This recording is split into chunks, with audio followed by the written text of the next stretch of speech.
Yo, what's up? Can you hear me all right? Why quick play? Because I'm meeting with Spilo in 10 minutes. I'll be good, guys. It's just, you know, I've had a lot on my plate the last 9 months, and I've tried to grow a lot as a person. It's definitely been a lot of ups and downs, but hasn't quite been the results that I wanted across the board. So it's just a lot. It's all good though. Spilo and I are gonna talk 5v5 and 6v6. Spilo, 5v5 or 6v6 guy. We're not approaching this conversation from like the which side are you on. We're approaching this conversation from like just a raw like what's on the table in the middle side. We're not gonna lean any direction. We're just gonna lay shit out there and just kind of see where it goes. All right. Let's find our guy Spilo. Yo, what's up? Can you hear me all right? Nice background, dude. I got this one up myself with the backgrounds here. Let me get everything pulled up here. How do I do it with both of us showing up? Okay, I got it. I just did display. I just display capture my stuff. Maybe I yeah. did. Yeah. See, I disable my camera on OBS so it doesn't wig out on me, and then it was wigging out. So okay. So I'm titling this the final 5v5 and 6v6 debate, but we all know that's not going to be the case. It'll never end.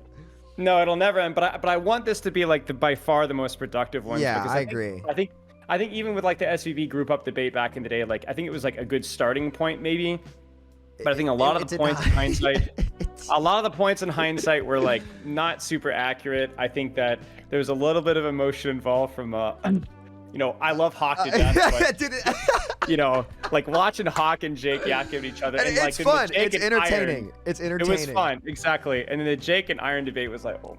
I saw a couple moments of that, and I was like, the reason why I'm glad I get to have this with you is because I think that you are the only person who, because I kind of started out like with your approach too, where I was pretty indifferent, and then I started thinking about this, but I think you're the only person that I've seen that's come up with that either one is not wrong about how things worked in Overwatch 1, or 2 has actually proposed like legitimate, like, okay, create counterplay by doing this and allowing options. Like you're the only person I've seen that's legitimately had that conversation, that it's not, all right, let's give Hog Super Vape and Pigpen. Yeah, exactly. You know, or Ball, whatever it may be. So this should be a fun one. I'm excited today. And I think the tone of it's going to be very different from. Well, I think it has to be productive. You know, it's like I think that like it has to be productive at some point. And so that's where like it comes down to like people are defending 6v6 for the sake of defending 6v6 and vice versa. And so like because of that, we start having like a lot of unintentional bad faith arguments because they're so torn up with defending 5v5, they fail to see the blatantly obvious objective issues with 5v5. You know, so and vice versa too. There's people don't realize. I've seen some of the worst 6v6 takes. Like one of the ones I can't stand is and I think you'll agree with this, is splitting the tank queue for an off tank and like a main tank. Like that's one of the most frustrating ones to me. It's like it's just that would never work. That would never work. Right. And I've got a list of myths. In fact, that's one of the first things I want to do with you is go through a couple of Mythbusters. All right, let's do it. Let's but first off here, I want to introduce it. The reason why we're doing this, let's be honest, is tank. I think the problem with tank is it's as useful as a meat shield in an MMO a lot of times, which means that you are very useful, but it just the gameplay loop is so boring to do that, and most people don't want that. Nobody wants to be the sponge. And also, I think we have to talk a little bit about support as well. And I think that you're like the bat brig, right? You're the bat brig guy, and that's actually a really good point because one of the fundamentals of first-person shooters is taking space, taking off angles, making plays. And when you have support specifically designed around AoE sustain, brainless AoE sustain, it breaks the game. It's not just the second tank, the third tank that breaks the game. It's also the AoE sustain. And we've even seen that back during the alpha when Junker Queen Shout was initially released. And during scrims, you actually didn't have to take off angles at all. Like people were trying to like counterpick Junker Queen, like these far comps, and you just get on point and shout. And it was like GOATS 2.0. So it's like, it doesn't matter whether it's the tank, it doesn't matter if it's the support. It's the concept. It's a concept of like not needing to take proactivity. So I'm not really a 5v. So for those of you in your crew, I'm not a 5v5 or 6v6 advocate. I would have described myself as more of a 5v5 advocate in the months back, but even then I still saw 5v5 as having major flaws. I think I'm more in between now. I think you're a straight shooter. You're a straight shooter. I try to be. I definitely have my bias. It's impossible not to, but I try to at least be aware that I've coached at the highest levels. I've coached in Overwatch League for several years, coached in contenders for even longer than that. And also, I think the key thing is I've coached and played in bronze, for a long time. Like I started, this is my first person shooter. I started in bronze, so I try to have both sides of the thing. And I've done a lot of extensive study into like human psychology and how it impacts this stuff. So I think tanks is the crux of the issue. I define tank as an attention baiter, loud, threatening, utilize the psychology of proximity. That's why a lot of tanks are like getting in your face, close range tanks. So what happens is people overreact and overfocus that threat. One of the great examples is a Winston dives you in front of his Widowmaker sightlines. Sometimes it's actually not the Winston that's the threat, it's the Widowmaker, but everyone's going to focus the Winston. So what ends up happening is that everyone focuses the tank. And that's not a 5v5 issue. That's a 6v6 and 5v5 issue. That's a global tank. That's what tanks are. It's a global tank issue. But the benefit of 6v6 is that it had two tanks to split up that loud and in-your-face focus. Either something that enables that tank or something that also got in your face. It doesn't matter if you're running Zarya Roadhog. That's two big, loud targets, right, that are going to be in your face. And so the 5v5 solution at its fundamental thing has to be something about making the tanks less obviously imposing and threatening or opening more skillful counterplay options, but it hasn't done so. So last thing I'll say here is regardless of whatever we think, the low-hanging fruit of counter-swapping tank with noob characters has to be addressed. I think hero design is at the root cause of a lot of things, and that's something that I think you and I agree on a lot, whether it's Sombra Hack, Bastion Reaper, May Wall, and May Freeze. There's low-hanging fruit May that Bog. would easy to chop that would make the experience better regardless of format. Exactly. So like the perma stealth should have. I've hated that. Zachary and I talked about this like way back in the day too. No one ever really was a big fan of the perma stealth, and that's an easy low hanging fruit to get. Yeah, agreed. Anytime even like a Rhine was meta in Overwatch League as well, outside of Goats, it was immediately May Wall, right? May Wall, May Freeze, May Blizzard, and stuff like that. It's like, and I love May as a character in Overwatch too, but like, there's a lot of difficult things for Overwatch 1 tanks as well. So, okay, so Mythbusters here. Okay, I'm going to start off with the pro 6v6 one. Tank synergy makes 6v6 broken. I'm going to give my quick bullet points here, and then I want you to set you off. Okay, so I think this is a myth. Let me tell you why. So I agree with you. I think it's a balance issue. I've been studying up my Samito VODs. I got my old raggedy notebook here. I've been taking like thousands of notes here. Even I haven't looked at the VODs in a long time, so I'm curious. So I think it's a balance issue. I agree with you. I think sustained tanks and low effort synergies were the problem. I think nobody complains about Ryan Zarya. Nobody really complains about Ryan Diva. Nobody really complains about Winston Diva. It's because those synergies required a lot of skill, a lot of crucial timing to get things done well. And they had a lot of windows of vulnerability is the key thing as well. Like Zarya has a long cooldown. Diva Matrix only has so much Matrix plus the HP to play around. Bubble breaks and then Winston's vulnerable, right? The problem with double shield is because that there was outside of like Orisa Shield, which had a relatively low cooldown when you could cycle Fortify, there was not windows of vulnerability, right? And I think that's the key thing when we're talking about double tank shield. And I think also, here's another thing I was thinking of, all right, why do we give tank synergy such a hard time, but support synergies just get a free pass? Yes, and that's a big point that Iron made too, that I really agree with him on. I don't know why that happened. I think that a lot of it was just kind of going, well here's why. The reason why is what you said. It's because the tanks are the forefront. And I always hated this when everybody talked about it. Really is our fault as a community. We talked. I hope you saw my VOD from 2019 where I was like, this patch does not solve double shield. I pulled it up from 2019 where I was like, look, this is back when I was a lot more close with Blizzard and stuff like that, where I literally said, this won't solve it. It's the sustain behind it. The barriers are what's in your face. You think that's the problem, but it's when you go behind them and the Sigma and Orisa can out-sustain Reinhardt in a close-range melee brawl. Right, exactly. So yeah, I agree with you on that. I think BAP and Brig syncing up, especially like AoE healing abilities in general. Like Inspire, tell me if I'm wrong, I think Inspire is probably a big reason why the Jotes comp worked as well as it did, even after all of that, right? Like, obviously, the partly true. I think with Inspire, with Brig, it was partly because the other supports just got run down, basically, with double shot and Lucio stack. It's like people tried Ana, people tried Zen.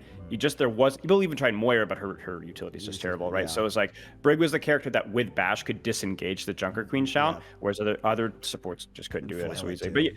But yeah, I mean, that's it exactly. And that's why we have Brig here, because I think Brig wasn't the only perpetrator of this, but she was really the first one who was allowed to cheat the game, cheat the system. You don't have to take off angles. You don't have to take productivity. You can sit in one spot, deny those off angles. Heck, you can pocket off angles with the armor packs if you want to. And it overhealed too back then too. Like, and it would overheal. Yeah, that was crazy. Broken. I remember the Raspberry Racers comp, the Pharah with 225 HP. Oh my God, I forgot about that. Jesus. Yeah. You did do your homework, huh?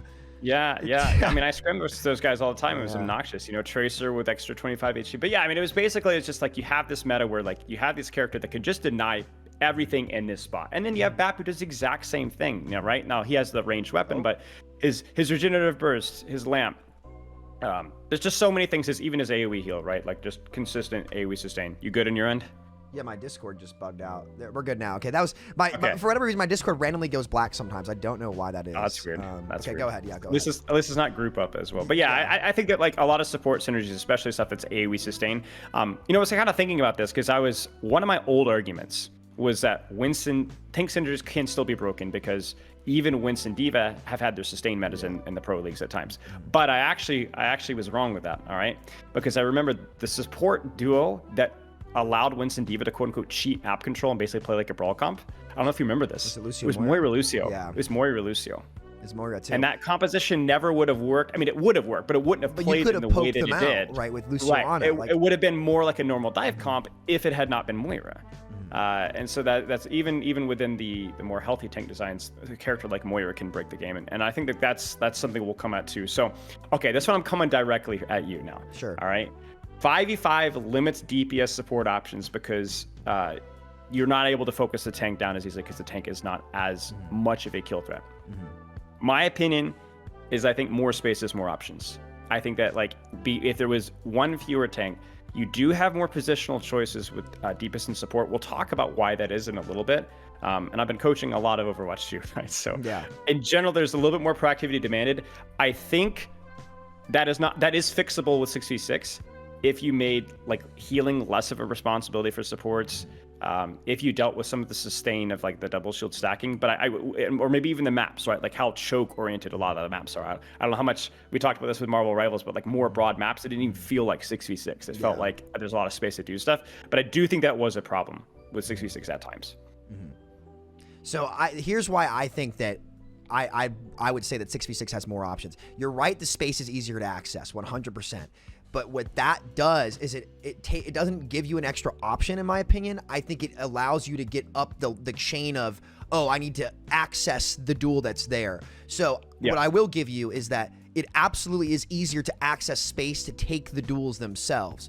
But in terms of actual targets on the map that were killable, there were more options and entry, obviously because there's one more player, but more specifically because both of those tanks were lower health.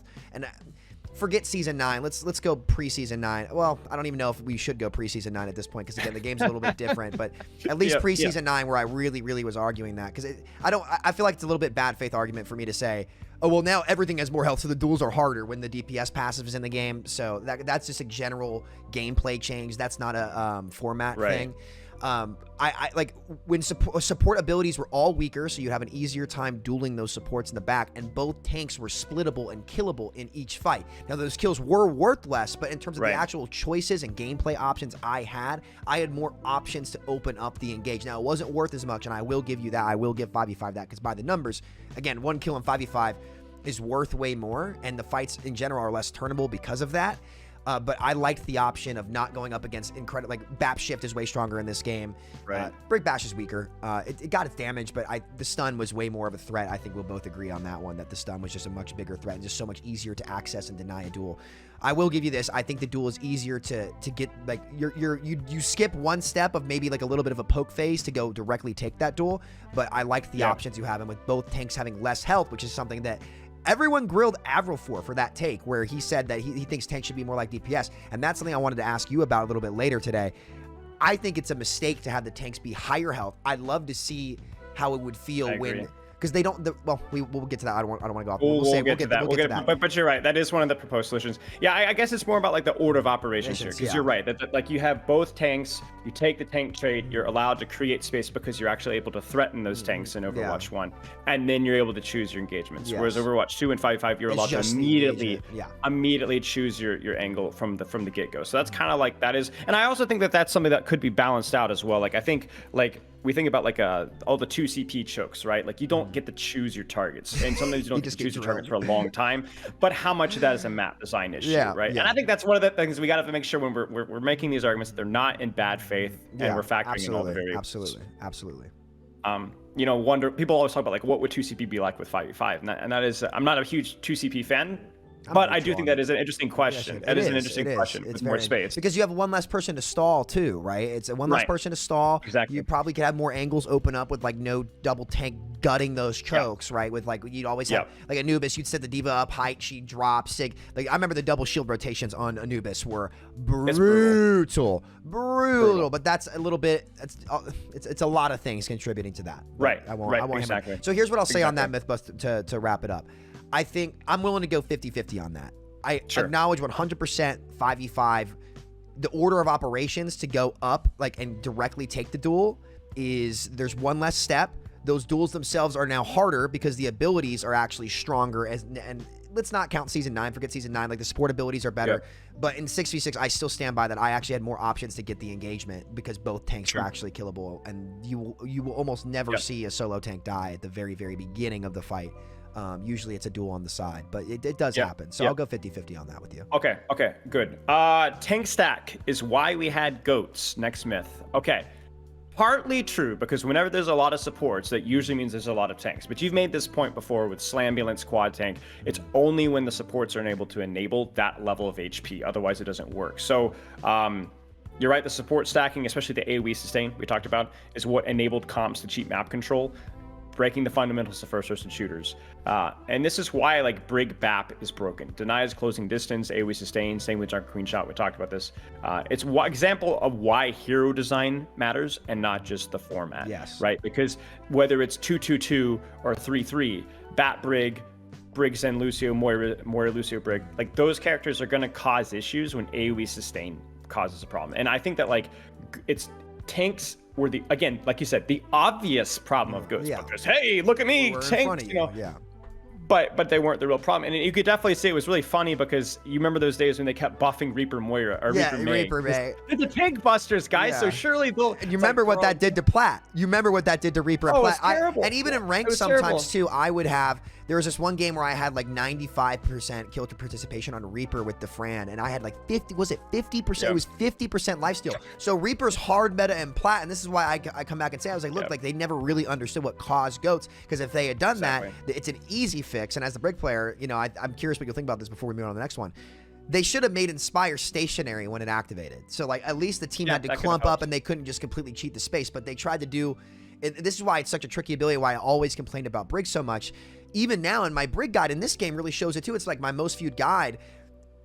It's all about proccing Inspire. Nobody knows what Inspire actually does because you don't see it. But once you understand, I have so many comments on that video. It got 200-something K views.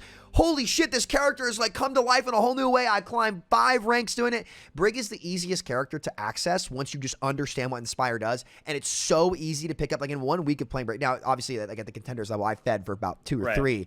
And that was fucking brutal. I remember chicken contendies would just run us over one block, and I'd be like, "Oh, that's fucking it." So we started trying really hard, but she's that kind of character. So I think it was really the Inspire. I'll let you keep going down the bullet point. No. I mean, I would say also as well, this is again where it's the hero design problem. Why was Brig created? She was the anti-dive character. Well, guess what? She succeeded. But this is why we can't have characters designed to do that one thing, because it's just stupid. Well, it's it was unhealthy. more than that though. It was she was her heal range was so powerful and everything. She was so powerful. She was anti everything. She did everything in the game. And the double shield tanks were the Brigs of tank. Orissa's big change that got her to do that though was the not being headshot and fortify, one of the worst changes they ever put in Overwatch 1. I hate that so much. It was so stupid because you would have been able to run Reaper right at her and kill her.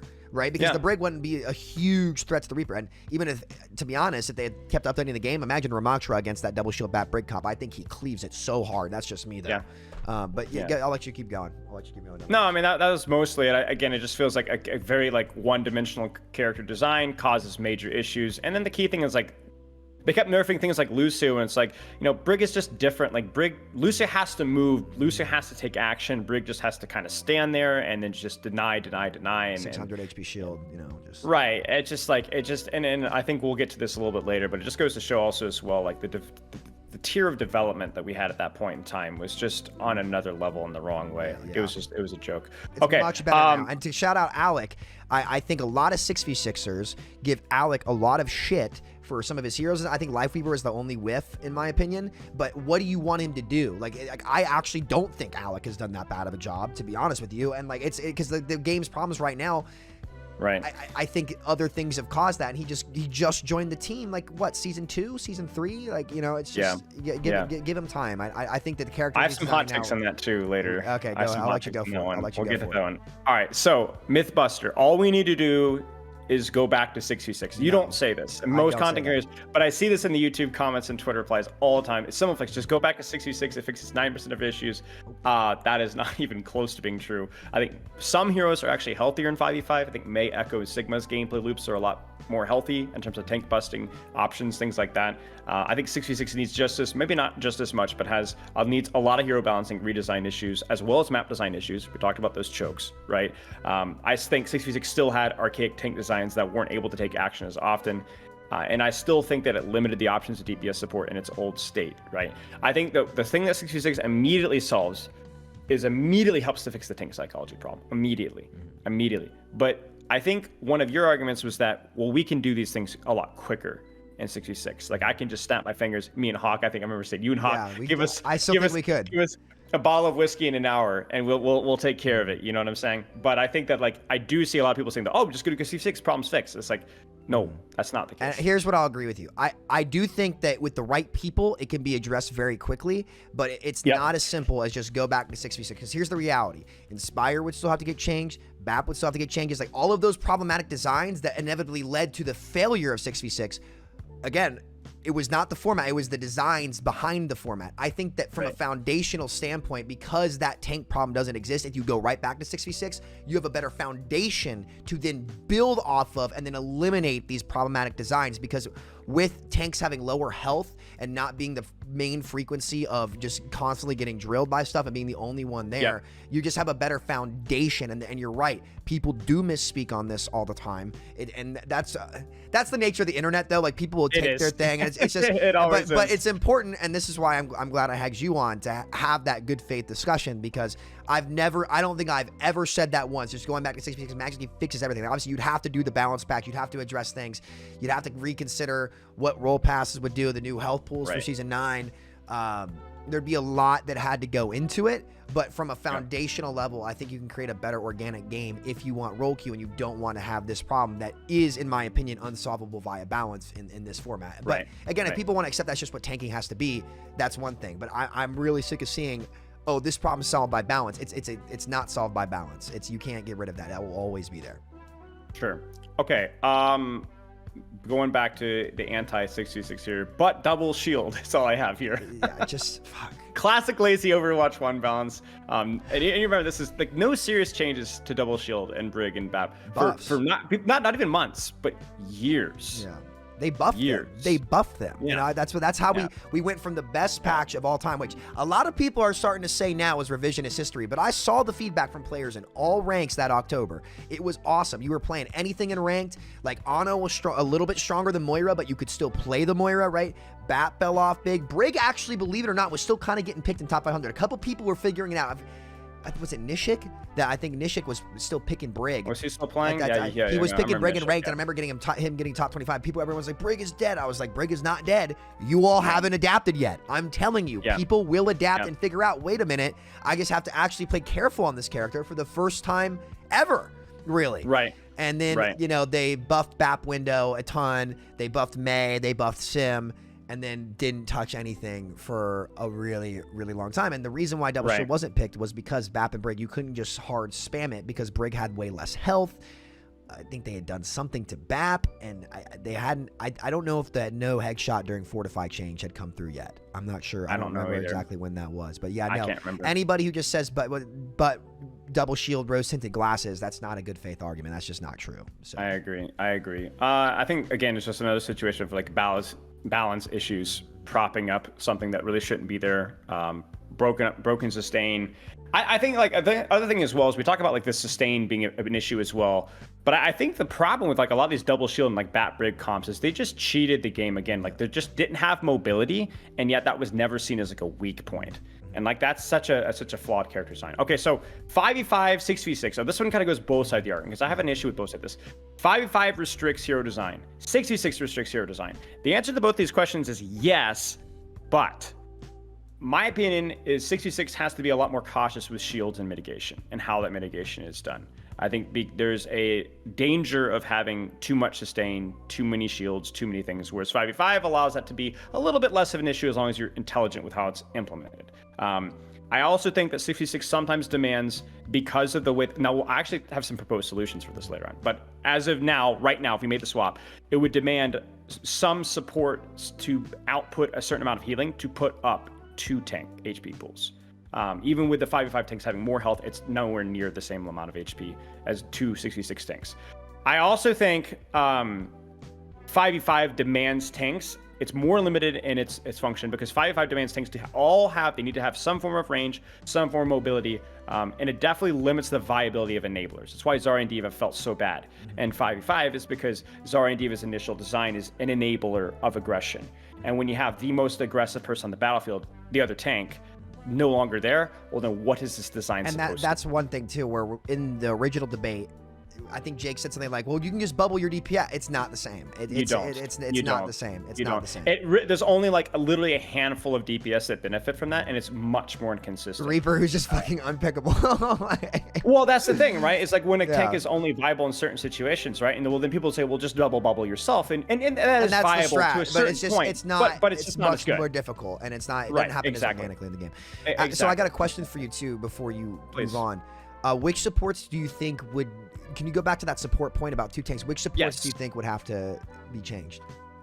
I think it's not so much what supports would have to be changed as so much as like it would limit the viability of certain support duos. I'm gonna talk about this later, but we can touch on it actually now if you'd like. Where it's basically like, I remember I was a tank player in Overwatch 1 for a long time, and I remember my supports pick Zen Lucio, and I was a Ryan Winston player. Or they'll go Brig, or they'll go Brig Mercy, and like that's still a problem now. But I found there's so many more viable tank options because you only have supports. Now, I don't think that's unfixable. I think even like the tiny detail of what they did recently with the out of combat healing, like that would have been kind of nice in 5v5, honestly. Like you could have played, you mean held Ryan shield. Yeah, back in 66, sorry. You could have held your shield as Ryan and healed yourself up a little bit. Like, I'm not saying it's unfixable, but that is one of the things, is that in 66, you needed healing output. You needed healing output a lot of the time. There was a very careful balance, but you did need it. I think it's bad in both places. I kind of, my example of that is Mercy Moira, where you get that now, but I actually would have preferred it back then because, and here's why, and I'm curious what you'll say to this. Back when there was a tank exchange at all that was relevant, where it wasn't all stats, when both tanks were setting each other up, like you could still create an opportunity on their front line aside from when they were playing. You know what I think it really was? I'm going to take this back to Bap and Briggs' design too, because those heroes scaled up so much more. If they had it, it was much more difficult. I see what you mean, because when those resources and those healing resources only have to get dumped into one tank, on paper... But when you have Mercy Moira now, I feel like it's worse because there's no exchange on the front line. Well, it is because in 66, Mercy Moira, there was a demand for that much healing. Like there were a lot of times, I remember in lower ranks, people loved the double main heals back in lower ranks in 66 because it's like, oh, Mercy Moira, we just dump healing in the front line and it provides something. But to me, I've always hated like glut raw healing as like utility. So maybe Mercy Moira worked better in 66 because there were targets that you could just vomit healing onto and get value out of, and that's less so a problem. Lucio's a little bit different. Right. So my problem is that yes, I see what you're saying. There's like more viable support combos, but less viable support combos because in Overwatch 2 you don't need the healing. So but like to me that just exposes the badly designed supports. I agree with you. I agree. Like again, if you look back at what I complained about the most, it was those supports, and I agree with you completely. I'm trying to think about like what situation would be better, because I think my point actually might be a different subject matter altogether about bringing back the tank exchange that actually matters, and I think maybe you're part of it. So I'm not really sure how to answer that one, to be honest with you. Sure. Maybe the short-term solution is that like the goal is just to have more utility across supports, whether they're healing a lot or not. Like in Ana is a great example, right? Like in Ana, you could run and Bap Ana, even though that's too much healing, because if the Ana doesn't have to heal, there's still things that she can do, right? Sleep, yeah. Right, exactly. So like that's, I guess, maybe the goal here. Okay, 5v5 has a lower skill ceiling. I don't agree with this one necessarily. Now, let me give my points here, and I want to hear what you have to say here. So I think there's inherently more individual responsibility, more individual play because of the space. That kind of goes back to the space thing. There's fewer initial targets or like late targets, because you can take the tank trade, then you go for the backline. Now it's just you just go right for the backline. But that does mean that there's more responsibility on the player to do those things. I think there's fewer enablers, of course, right? Like there is that no off tank, main tank dynamic. That, I mean, I started coaching Overwatch League in 66, but this shifts more thinking of the individual. I do think there's more direct playmaking options for DPS and supports, and I think this is why a lot of supports struggled. I mean, even DPS, some certain characters struggled early on in 5v5. You remember this. All the support mains going, my role sucks. It's impossible to play. I think they suck. And this is, yeah. well, that's my point. That's my point exactly, is that like these support mains had spent all of 6v6 dumping healing up the Ryan's butt. I'm being facetious here, but for the like a lot of sustained focus, healing, which is the least challenging aspect of support. And then now in 5v5, you have to take angles, you have to take tools, you gotta land your nades, you gotta be making plays, and then now all the supports are like, by the way, this is the most broken aspect of the support pass, and they still couldn't win duels. You know what I'm saying? Yeah. So I think, and then this reflected, I don't know if this is the average ranked experience, you know, I think this is where maybe people will disagree, but I as somebody who's coached both 66 and 5v5, the level of DPS support play in terms of understanding the game, taking angles and proactivity, like going at it from like that end of Overwatch League until the most recent season of Overwatch League, the level of like proactivity and creativity that supports DPS, I do think leveled up. So while there was less team synergy, like I agree with that, the demands of the individual, even at the highest coordinated level of play, was higher, in my opinion, in 5v5. I disagree, and here's why. I think if these types of heroes that have been good in this game were meta in Overwatch 1 and 6v6, I would completely disagree. I think towards the end of Overwatch 1, when again those hero designs that you talked about, like those were less skillful here. Like the things that you just talked about didn't matter at the end of Overwatch because they abandoned the game.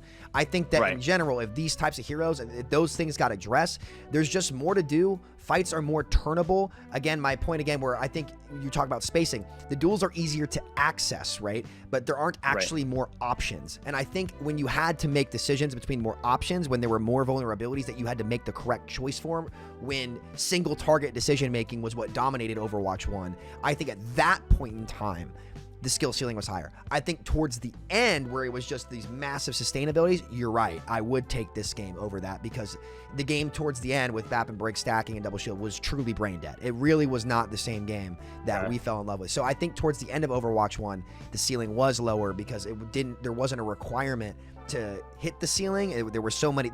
The game was being cheated, like you said. So you're right. When the game's being cheated, Overwatch 2, definitely a higher ceiling. But when the game wasn't being cheated and those big designs, having more options, more playmaking, I think that granted, while some of them were more difficult, a little bit more difficult to access, those tanks were very killable. Like you saw my Hanzo back in the day. When there was a bad diva, the best Hanzo not in Overwatch League. Dude, I stand by that. I stand by that. When there was a bad diva, I would rip him to shreds, and I knew that I had those options. But now, like, and again, you know, Hanzo is a little bit different now. A lot of these heroes are more different. Echo accessing the space easier definitely helped her a lot. I think Echo was one of the big winners in 5v5 because accessing that space a lot easier. It definitely feels like it felt like a chore to poke out some of these tanks as Echo said. Now I do miss ult building on tanks. That's one of the biggest things I do miss as a DPS in this game. It just doesn't matter dopamine anymore. Inducing. I know it was like when you and one of the worst satisfying. changes they made to Hog. We're going to talk about removing weaknesses. You know what made Hog really good towards the end of Overwatch 1? The first thing that did it and nobody talks about. They randomly gave him the tank passive in Overwatch 1. Do you remember that? Where they just like, No, yeah, they randomly like. I don't know if it was in Wait, that October. no, yes they do. They did. They reduced the amount of ult charge he gave. And then his pick rate in GM went way up. And I was like, dude, like, what is this guy's weak point? And then they buffed his breather again, right? And I think they gave it more damage reduction. And so it was like, no wonder these heroes are coming in. Like, the balance team just...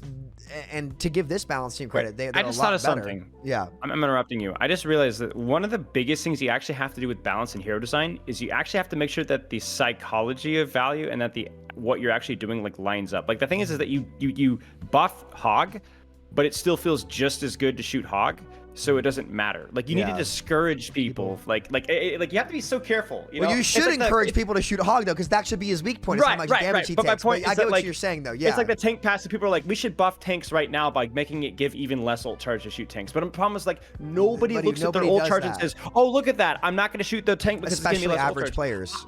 Right. I have to get in their head and tell them over and over again, this is the bad target choice for them to like actually make that connection, but that's not natural. And when it's not natural, it's not good game. And it's the same with, again, this has been a really constant theme that I'm glad you're talking about this. No creator has talked about, because you really have to have, and I'm not trying to undersell anybody else here, but you really have to have top level game knowledge to like pick up on these things. Like Inspire is another example, and I've talked about this for years. Why does Inspire not show?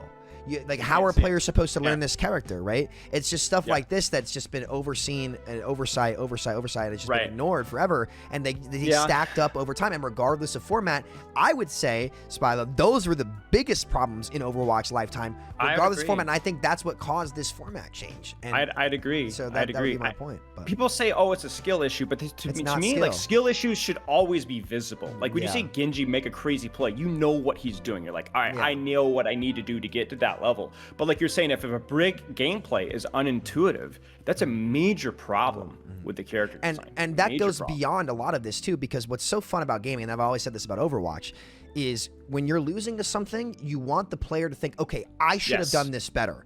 That's how you encourage people to go and learn the game and go up the skill to reward curve. That's what makes the experience and their time investment, which I always have said is the most valuable commodity as a game or anything in general, because you'll never get your time back. You can get money back, you can get a lot of things back. You'll never get your time back. So if you want players to sink time in, right, you have to make them think, okay, this was not the game doing this. This was my fault. And I think original Overwatch did a great job of that. But as time went on, you know, how does a Genji player beat the Moira in the duel?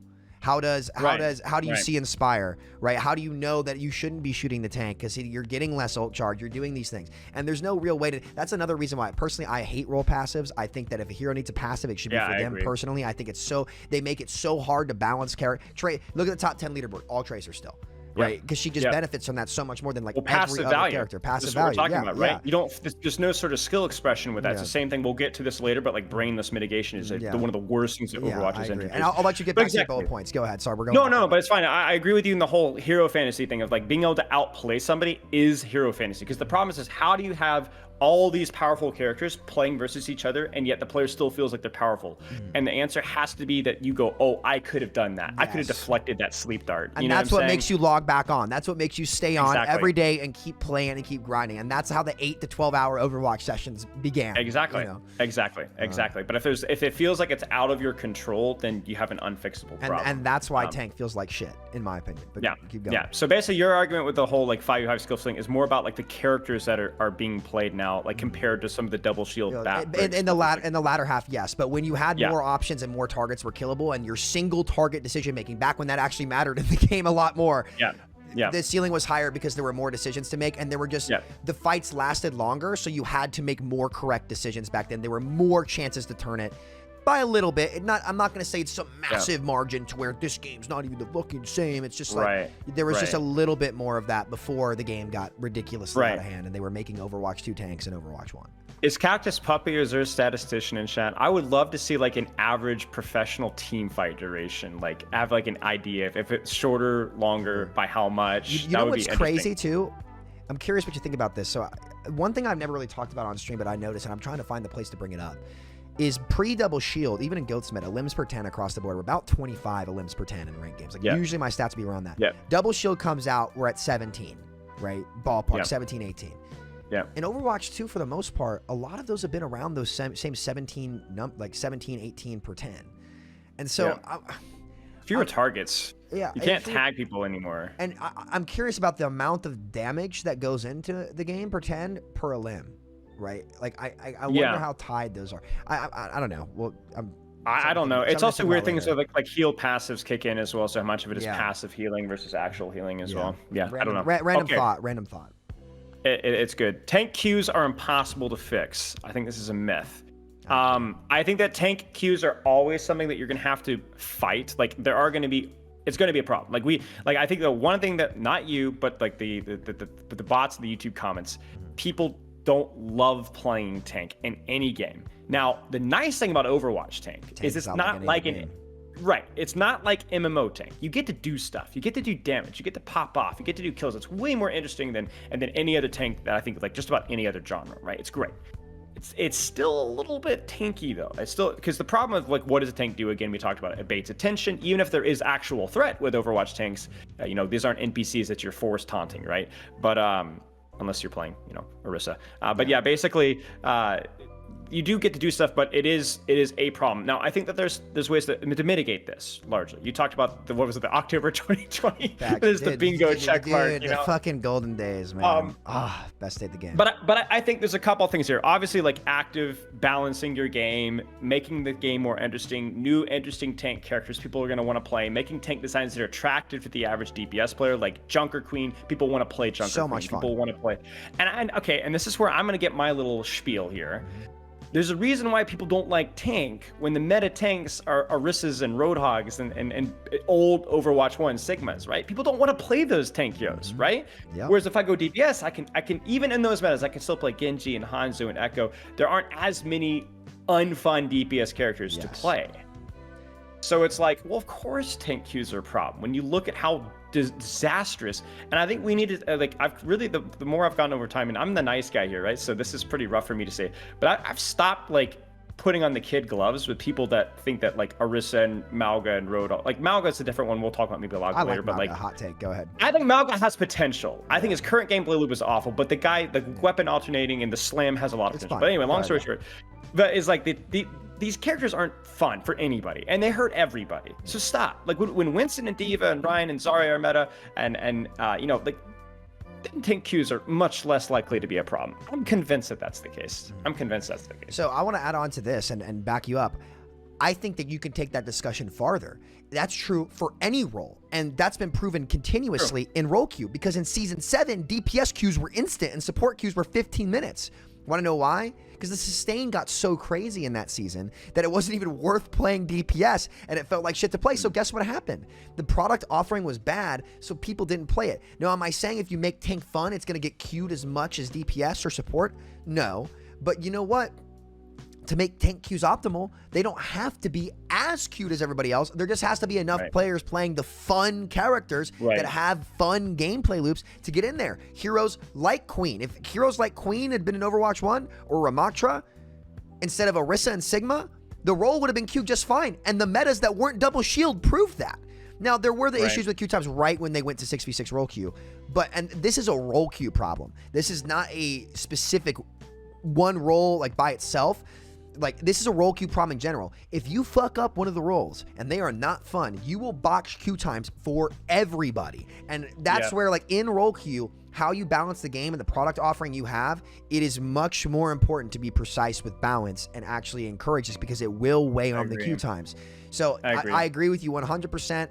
Though I think that's an even bigger concept. I think tank is a small piece of that puzzle, and you've seen it rarely, though, when things have gotten out of hand, happen to the other rules too. But that's completely right. I think it's definitely a point for 5v5. Like, let's not lie, but it's just something that I think does, like all points, gets a little bit exaggerated, and I think that there's ways to mitigate it. And if we're gonna have a good faith debate, we do have to bring that up. I wouldn't even say it's a point for 5v5, because if the game experience is worse and that causes less people to queue it, then that's just, I would say it's neutral, because you lose a lot of tank players too. So I see what you're saying. It's a bit of both. I will acknowledge, like, obviously if you cut one player out, it's like, it's an ethical thing. It's like, is it better to have a better game with a slightly longer queue time, or is it better, like, what's going to make people more happy? How do you know what wins, right? How do you know what wins? Right, exactly. It's a hard conversation to have. All right, we're gonna get into another point here. We were talked about this one earlier. This one's a little bit of a pet peeve of mine, because I'm a known Blizzard shill. Overwatch 1 devs were better. I think this is a myth. What the fuck are you talking? And this is another one of those YouTube comments. You Twitter replies things. You know, everyone's got the Jeff Kaplan. Okay, so I'm not gonna even say anything. I'll give my points in a second. You know what was going on behind the scenes. Jeff Kaplan was the problem. I love him. His design philosophy was the problem. He is accountable. He might not be directly responsible. He is accountable as the game director for Moira, for Brig, for Goats. He was a beloved guy. Great guy, a legend in the gaming space. But when I asked him directly in the Q&A, and I said, do you think these characters are problematic?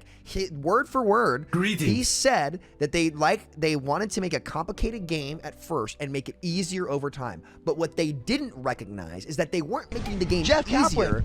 They were replacing what made the game fun. Like you said, they added cheats to the game. Brigitte was a cheat to the game. Sigma was a cheat to the game.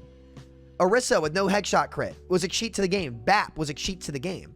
So look, the Overwatch 2 balance and dev team has been significantly better than anything. The Overwatch 1 devs tried to nerf Brig 25 times and still didn't solve it. 25 times.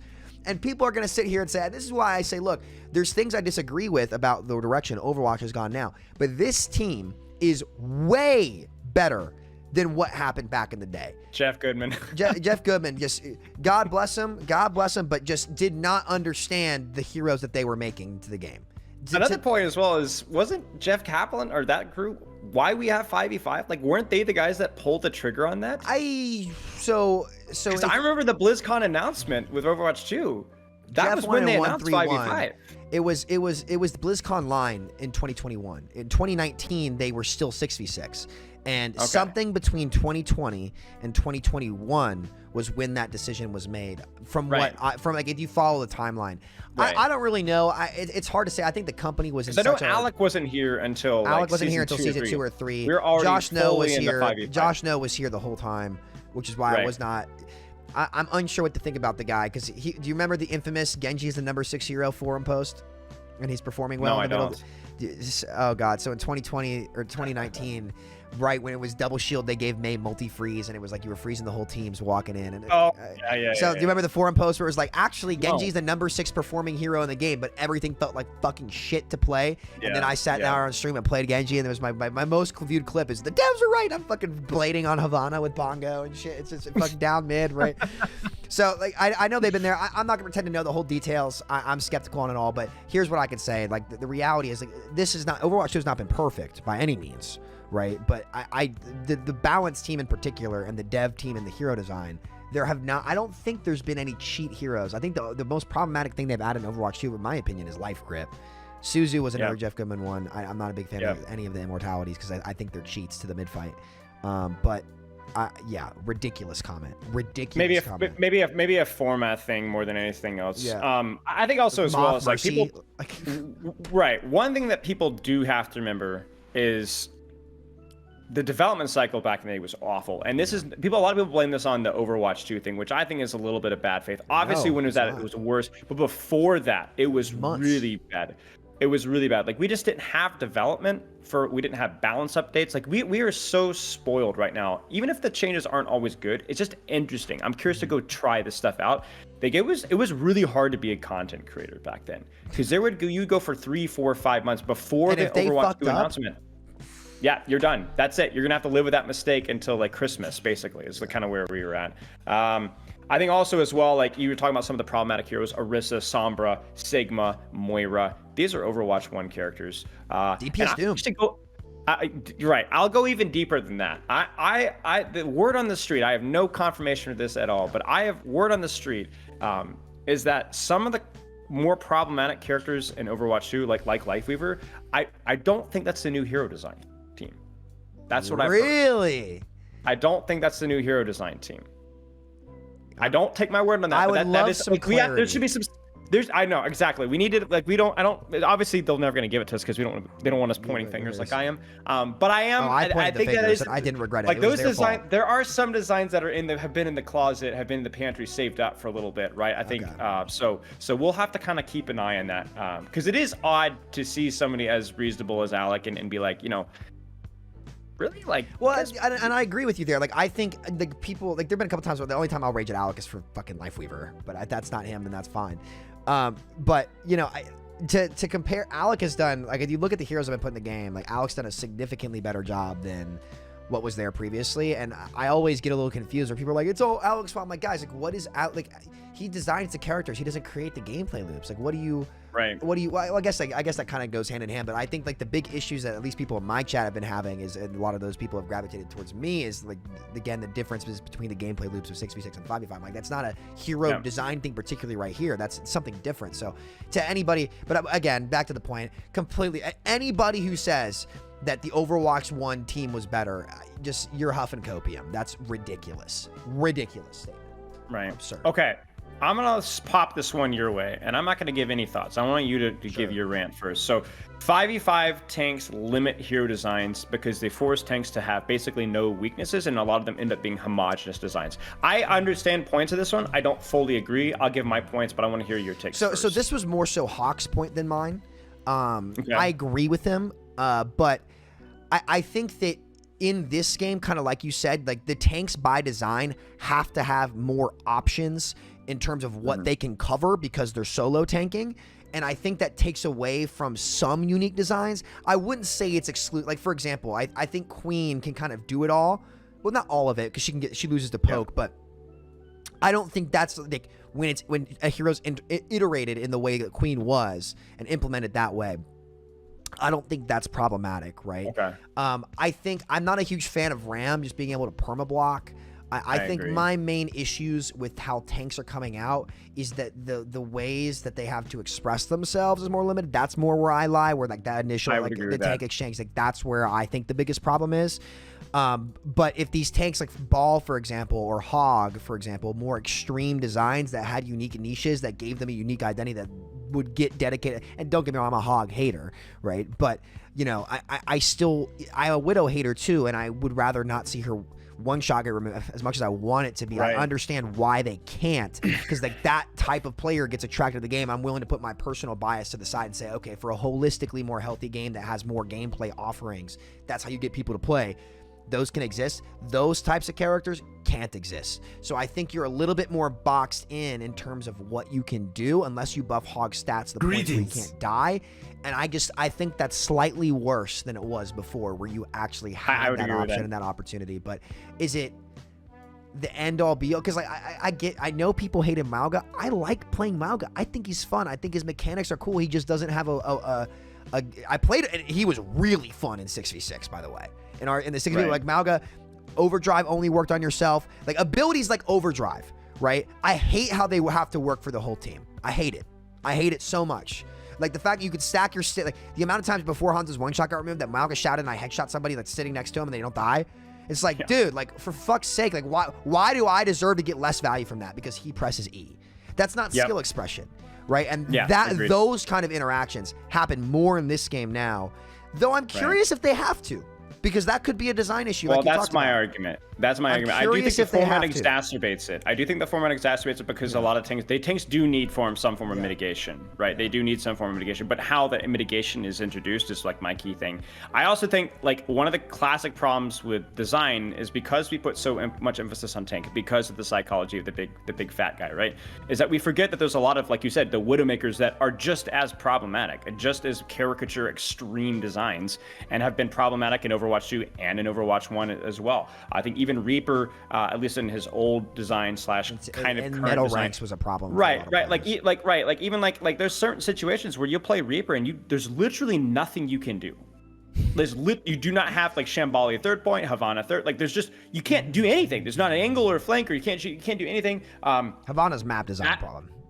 Well, right, but exactly. But a lot of these things are exacerbated by that, where like you have these characters that excel in these niches. Like, how do you play Widowmaker in Lijiang Tower Control Center, right? Is that a map design problem, or is that a hero design problem? They still fucking do. Some of these freaks still do. I know they do, right? Yeah. I know, but that's the example. I do agree with you that with 5v5, the fact that the tank does need to have more mitigation things, it does mean that you have to walk very carefully about how the mitigation is done. I have a hot take. I think Winston's fine in Overwatch 2. I think 90% of the issues with Winston in Overwatch 2 are the characters that shouldn't exist in Overwatch 2. I hate the armor changes though. I can't kill him. Like it's so noticeable as DPS. I haven't talked about it yet. It's like okay, so now I just can't do damage to this guy because we had to do this because it feels like these kids are getting blown up, and that's one of the big reasons why I don't think that had to be in 6v6. I think that does have to be in 5v5. Stuff like that where it's a much finer wine. It's a much finer line. Wait a second. What did you start drinking? Yeah, dude. No, honestly, I've stopped drinking. I've been on the gym grind, dude. I've got my I've got my muscle milk right here. I'm about to go dive with the family after this. But my neck was sore for 2 days. TMZ posts about Samito's arms like looking like tree logs. So dude, I had to see it. These kids are so fucking weird, dude. I don't know. Anyway, but to your point, and this is where I think it has gone to bad faith, and I agree with you 100%. This is never where I wanted it to go, but unfortunately, I don't want to say unfortunately, because it's good to see the game in a spot where people are passionate and things are. This is better than the Dark Ages. It is. Oh, It is absolutely. And I tell people this. I say this is better than the Dark Ages. So people are passionate and care, but kind of like the conversation that we had on Group Up, where especially when those pro players go, it's entertaining, but it's like, oh man, guys, we're gonna lose the ball. We're gonna lose the ball here a little bit. So I think that it's both design and format, but I think the format makes it much more difficult to. I could agree with that. I could agree with that. One of the things that I guess we'll talk about it later, but one of the things is like even just the fact that you can have enable a tank to close the distance covers some of the weaknesses of that tank, and even just splitting people's attention. Right. Like even if you're running a Rhine Hog, like the Hog taking an off angle and shooting things does mean that's easier for you to close the distance as Reinhardt, so you don't need the amount of and so on. One thing I will say is that, like, regardless of 5v5 or 6v6, we need to stop the brainless mitigation. Like, it is just unquestionably, like, you just cannot have things like Ram Block. You cannot have things like Orisa Fortify with no headshot damage. You can't have things like Cardiac Overdrive. Like, it just doesn't belong in the game. And this is a bit of a hot take as well. Maybe it's not that hot of a take, but, like, Hog Vape is brainless mitigation. It's not just the mitigation of the vape, but it's also the fact that he just heals. And he gets to walk away. He does no positioning requirement. So if you're going to remove the positioning requirement, why does he get damage mitigation? Right, exactly. Why does he get both? Exactly. Bubble, I think Sigma's pretty good in Overwatch too. I think he's made not the most fun, but he's the shield shift. Like there's some counterplay there. He's the only one who's been good the entire time on his maps where he excels. Right. He transitioned perfectly because he was a raid boss tank in Overwatch 1, and that's why he broke the first game. So right. But so there's like choices and skill with how and when you block, Zarya bubbles, stuff like that. Even Junker Queen, right? Like her speed through shout, her self heal that has to be done through skill of actually landing your abilities, right? Like every tank, a lot of these more healthier tank designs, like actually, like if I get slept as a Winston, I'm like, crap, I messed up. You know what I'm saying? Yeah. If and that's it. Whereas Orisa with or Fortify either either dies. Reaper to instant breaker bubble. Right, exactly. But whereas Orisa with Fortify, either she's unkillable or she gets discorded and dies instantly, and there's nothing she can do about it because she's too fat and slow. It's the game playing for you. You're not playing the game. Yeah, exactly. So I think a lot of it. My argument is that like format exacerbates it, but it is a hero design issue. I guess we'll get to that a little bit later. Okay, we got two more little myths to bust here. Okay, I'm a 5v5 shill. Samito is a 6v6 shill. Here's where I'll say this, and I kind of posted a video reacting to Geos. I don't know if you saw GS Raiders video. Holy fuck! Which one was that? Overwatch. Who's GS Raider? We won't. It's not my style of video. I don't make that style. Wait, was it the shill one? Yes. People ask me to watch that on stream, and I'm like, I'm not doing that, man. Okay. I'm not watching that on stream, bro.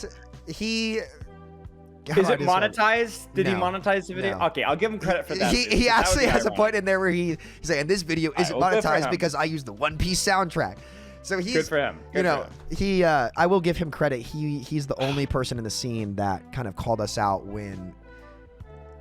about Overwatch 2 in general, how we were all like hyping it up, and then like the things happened, and we huffed the copium. And I will give him credit. He's the only one who saw through it, and I do appreciate that. But where was I going with this? There was a point. Oh yeah, I will say I reacted to that, and I was kind of I think the shilling accusations have gotten.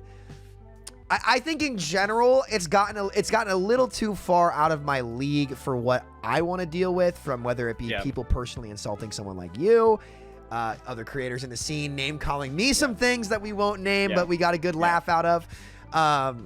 It's just that's not my style. I don't think that's the direction the conversation needs to go. Are there shills? Yes, there's shills anywhere you go. Are there people? They'll be able to find anything anywhere you go, right? And it's not. Right. Does that mean everyone's doing it? No, especially when I feel like, at least on the debates that I've been on and you've been on, at least here, that we've been able to have very honest and just forward conversations that don't devolve to the pro player speak, we'll call it. Right, exactly.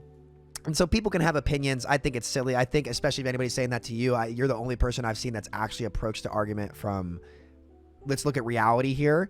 And I feel like I'd like to say that I've done the same thing, because trust me, and this is what frustrates me so much about people in the 5v5 camp saying the opposite. And don't get me wrong, the 6v6ers do the same thing, obviously, but you guys really think I didn't fucking sit there for there was 3 or 4 months I didn't play this game? You really think I didn't sit there and think about this extensively, like at night? Just, dude, my brain doesn't shut off. Like you coach forever. You get it. And you'll be laying down. You'll just be thinking, every shower, every walk.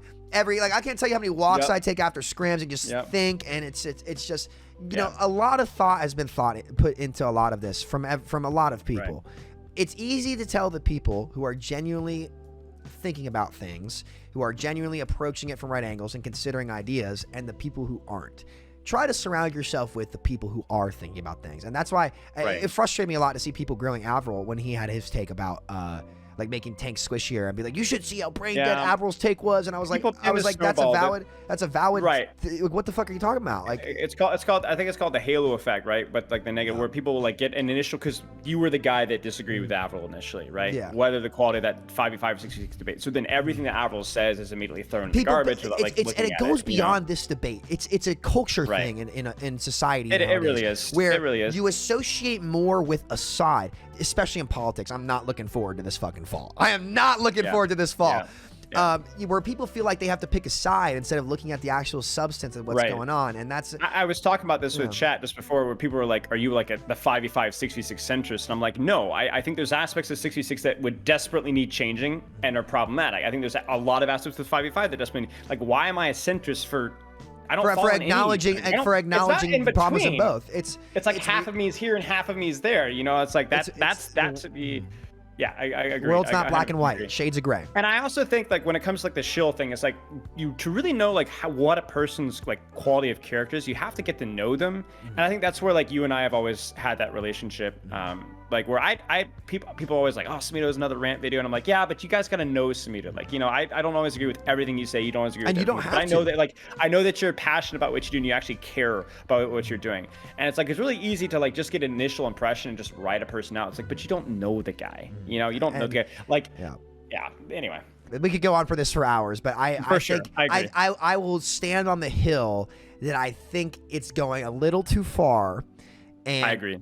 It doesn't happen. Are there? Yes, there are, but it's not everybody. And it's like Colin, like looking at what Flats has gone through to like be like the one of the faces of Overwatch and how fucking hard that is to do. Because like that was me for a while. Dude, it psyched me out. Like my mental health tanked when I was on Mayhem. Like I had everything. I tell people this. I said I had everything that I wanted from the Overwatch scene at that point in time, and yet I was more miserable then than I was anytime I was doing my own thing, which is just crazy. It's just funny how life works that way. So don't judge a book by its cover. I think I would agree with that.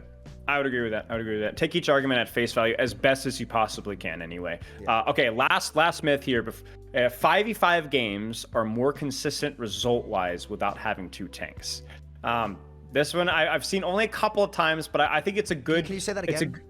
So basically, 5v5 games are more consistent result-wise without having two tanks. Games as in like games in Overwatch or IPs outside of Overwatch? In Overwatch. So not like Call of Duty when it's 5v5? No, I don't know enough about that. But I do see this argument. I think it's like, oh, if I have, Ryan Deeve and they have Zarya Hog, I just auto-lose. I don't think that's true. That was never true in my ranked experience, even in like the low to mid ranks. I think people don't really optimize the crap out of those tank synergies. You just kind of exist. But the main... Right, exactly. The main point here is actually a statistical point. This is something I realized like almost before the 5v5 debate became a big thing. And I realized that 5v5 games, one of the bad things is that you do have more ownership, because that also means that you have more opportunity to toss the fight. And the other thing too as well is it's like if you ever flip a coin 5 times in a row, right? What are the odds that you're going to get a pretty, a 2-3 split or a 3-2 split of head tails? And then I'll increase that to 6, and now I'll increase that to 7, now 8 and 10. And the more that you flip the coin, the more you're going to get that 50-50. It's relatively even. The problem with 5v5 is things just tend to snowball in one direction too quickly. And I think that like that is objectively true. People always like, oh, 5v5, like I read this all the time. My games were terrible. They read the tough stomps or losses. They blame the matchmaker. It's not the matchmaker. They blame the matchmaker. I've said this the whole time. It's not the matchmaker. It's human. It's human psychology. It's too quick and even the fact that there's not another ult to kind of like even things out now, right? Like it's just unavoidable is what it is. It's really unavoidable. So even things like the counterpicking feels more important now, even if it's not. So it's like that. I think it is. I think in the tank. No, I agree with that. I would agree with that, but it certainly feels like, regardless, that's going to be something. It's harder to overcome with your own skill set, particularly on tank. And I know this because. Do you want to finish your point before I go in on this? Or? No, that was basically it. Okay. It's harder to also. First of all, everybody's been blaming the matchmaker. It is not the matchmaker. I never thought it's the matchmaker, and I always said I think it's just the format causing this, because especially if there's a mismatch on the tank roll where that tank is more powerful, when it happens, because that could happen about the same amount of time, but when it happens, it's more prevalent now. I'm not sure if it's happening more or it's because it's more prevalent. Maybe it's both. I'm not sure. I'd have to really think about that a lot more. But one thing that I noticed doing my Orisa unranked GM was when I picked Orisa and they would go Zarya, even in Diamond, and like, let's be real, like I could farm a kids in Diamond. Like it's not hard.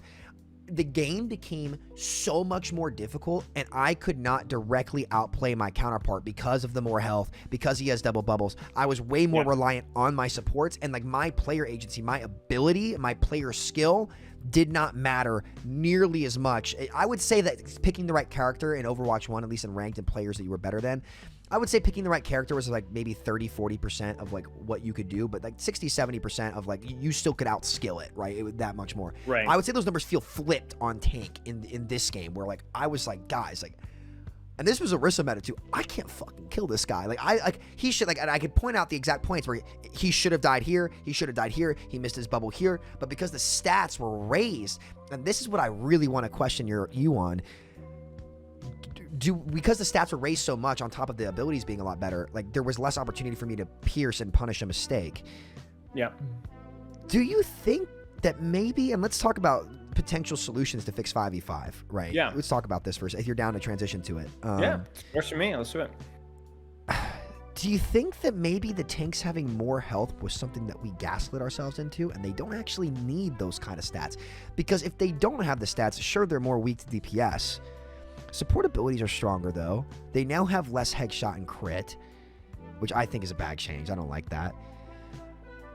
But if the health pools were lower, like they were in 6v6, does that help bring back the direct impact that tanks have because they can actually kill each other? Or does that make you just feel like shit because you explode even farther? Yeah. Was it ever tested with less stats, is my question.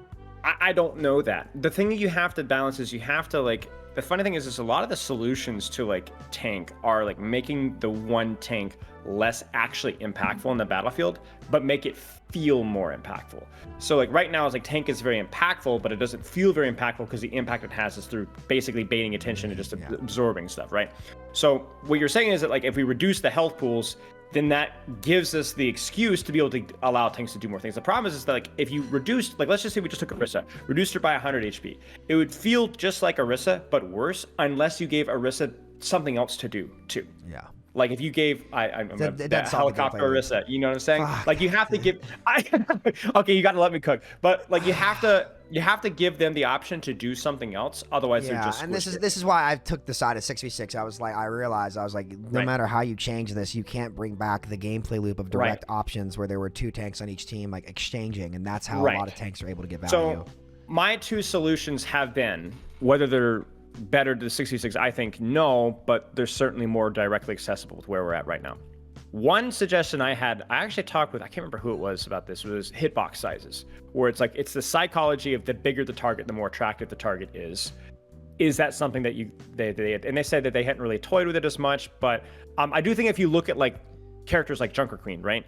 Junker Queen has indirect mitigation through just because she's harder to shoot. Yeah, she does. And she's just very noticeable in the Mauga duel, by the way. Mauga into Queen, it really very was noticeable. Very noticeable. It really was. And I think was it worse or better back in the day? They did something with her hitbox not too long ago. I think they nerfed it. I think they nerfed it. I think they buffed it. I think they made it small. Yeah. They buffed it by making her smaller, I think, maybe. I don't remember. Somebody in chat will have to correct me. But yeah, long story short, it's not an accident that a lot of the worst tanks to feel or play with just are these massive chunks of armor and HP that are just so imposing. It's the problem with Overwatch 1. It's the same thing where it was like, that's why double shield sucked, because they just had all these fucking stats. So many more of these tanks have been made to be like those tanks that sucked to play against, and it's not the solution. And it's the visuals, right? It's the visuals of how, and one of the other things I was thinking as well is like, if we're going to do this 5v5 route, we have to find a way to introduce more skillful counterplay, and then even do weird psychological things. I think the fact that you hear, I think we talked about this in the group of podcasts, the fact that when Roadhog is vaping, you hear that there's no changes to the audio is part of the reason why it makes vape so effective. Is because it continues to absorb and soak attention. It doesn't feel worse to shoot though.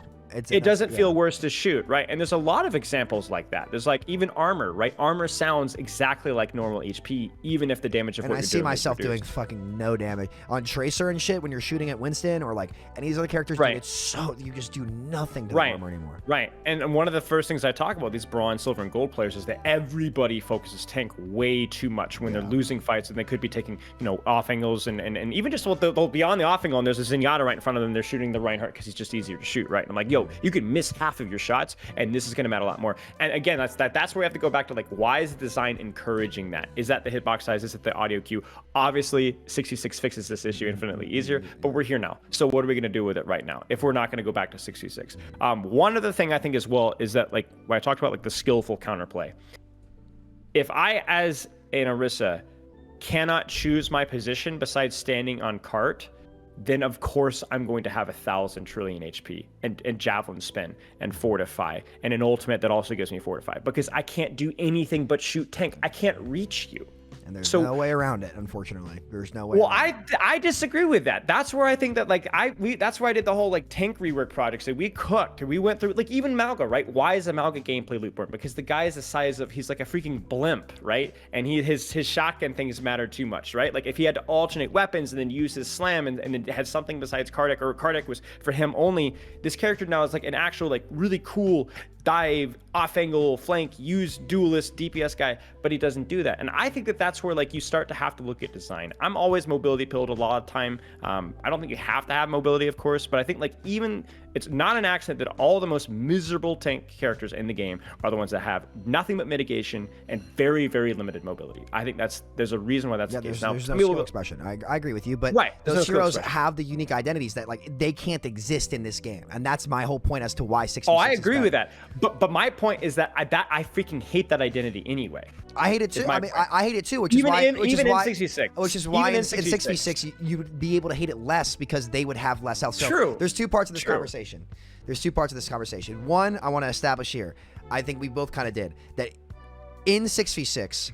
These are easier to handle, easier to do from a foundational level, 100%. Which is why I think that's the direction the developers should go. Let's have a little fun here, right? And have like a little challenge here, because it's been a while since I've done this. How can you make this shit work in 5v5? Fuck. I mean, it's here's what you don't do. Pigpen is not the fucking answer. I agree with that. Pigpen, it's not. It's a meme. No. It's frontline presence, Samito. It's a meme. It's funny. Like there's all the East Coast trolls bringing out the Pigpen out accounts and Burger Billy doing that. You know, it's. Yeah. I get it, but like it's so damn hard because the degree of difficulty to balance and design all this shit is fucking impossible to maintain hero identity. And this is why I just don't think it's worth it. Yeah, no, I understand that argument. How many of these issues are solvable by fixing the format? But then again, you have the other side of the issue. It's like I don't know what would be easier. Is it a format issue? So here's the thing. Like when I played Malga in 6v6, and I hate to go back to this part, but it's a mountain in front of me, and it's hard not to. Yeah, I get you. It solved all of that. Like who I was shooting mattered, igniting people mattered, the angles I was taking, it was all fixed instantly for the tank roll. It was immediate, and overdrive only working on yourself. When he lost his armor, like the game, it was really fucking fun. It was really like the stomps, all of it. Even now, when Malga's not in the mirror in 5v5, it's fun. I agree running, with you. I would stomp Doom Block. I would stomp, like when they force the Doom Block, stomp him. Force the Sig Grasp, run past shield, stomp him, right? Yeah. Even Diva DM or Zarya Bubbles, time it, stomp. Like in those matchups, it works. The mirror and how he came out really did what that character actually is, a disservice and an injustice, because the mirror is so fucking brainless. Everyone just sits there, and that's I think that's the big problem you're referring to, is when it's these big stat monsters that don't have mobility and skill expression mirroring each other. It's fucking brain. It is brain dead. You might be right. Doesn't feel that way though.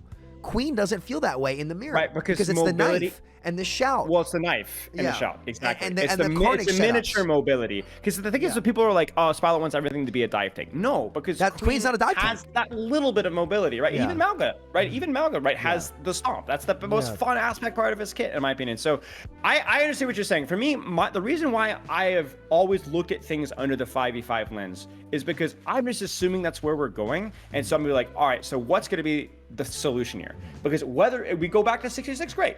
All my hero rework stuff is still going to be applicable, in my opinion, in 66. A lot of it would be. One other. Go ahead. Sorry, I don't want to cut you. Now, would it be necessary? Maybe not, but it'd still be nice, right? Like, let's not pretend that like a Mercy or an Orisa would still be, oh, that's just a great hero design. Like, no, like I think we could do better. So it's maybe more necessary in the 5v5 format, but it's the one thing that carries over from both 5v5 and 66 is the hero design. Yeah, and I agree with you too. And one thing that I want to bust another myth saying that all the tanks that were designed for 5v5 have to get reworked for 6v6. No, they don't. It's a lot of it's just number changes, right? And in fact, actually, I don't agree with that.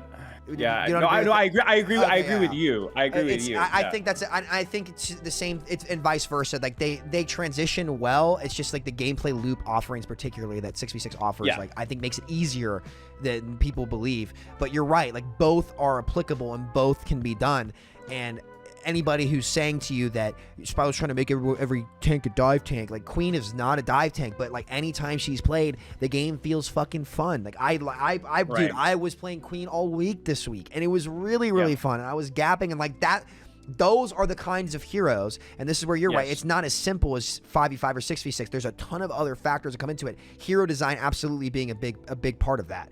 And I agree. I understand your perspective. And this is what I try to tell people too. Like when people argue for 5v5, like a lot of people argue this under the lens of, okay, let's try to force this lens here, and let's say this is how we're going to see this for right now because we're going to assume that this is what's going on. My challenge has been in general the decision that very clearly was not thought through and rushed. Based like, did you see the Did you go back and watch the announcement video on the things that Hawk sent me this long ass fucking dog. I can send it to you if you want.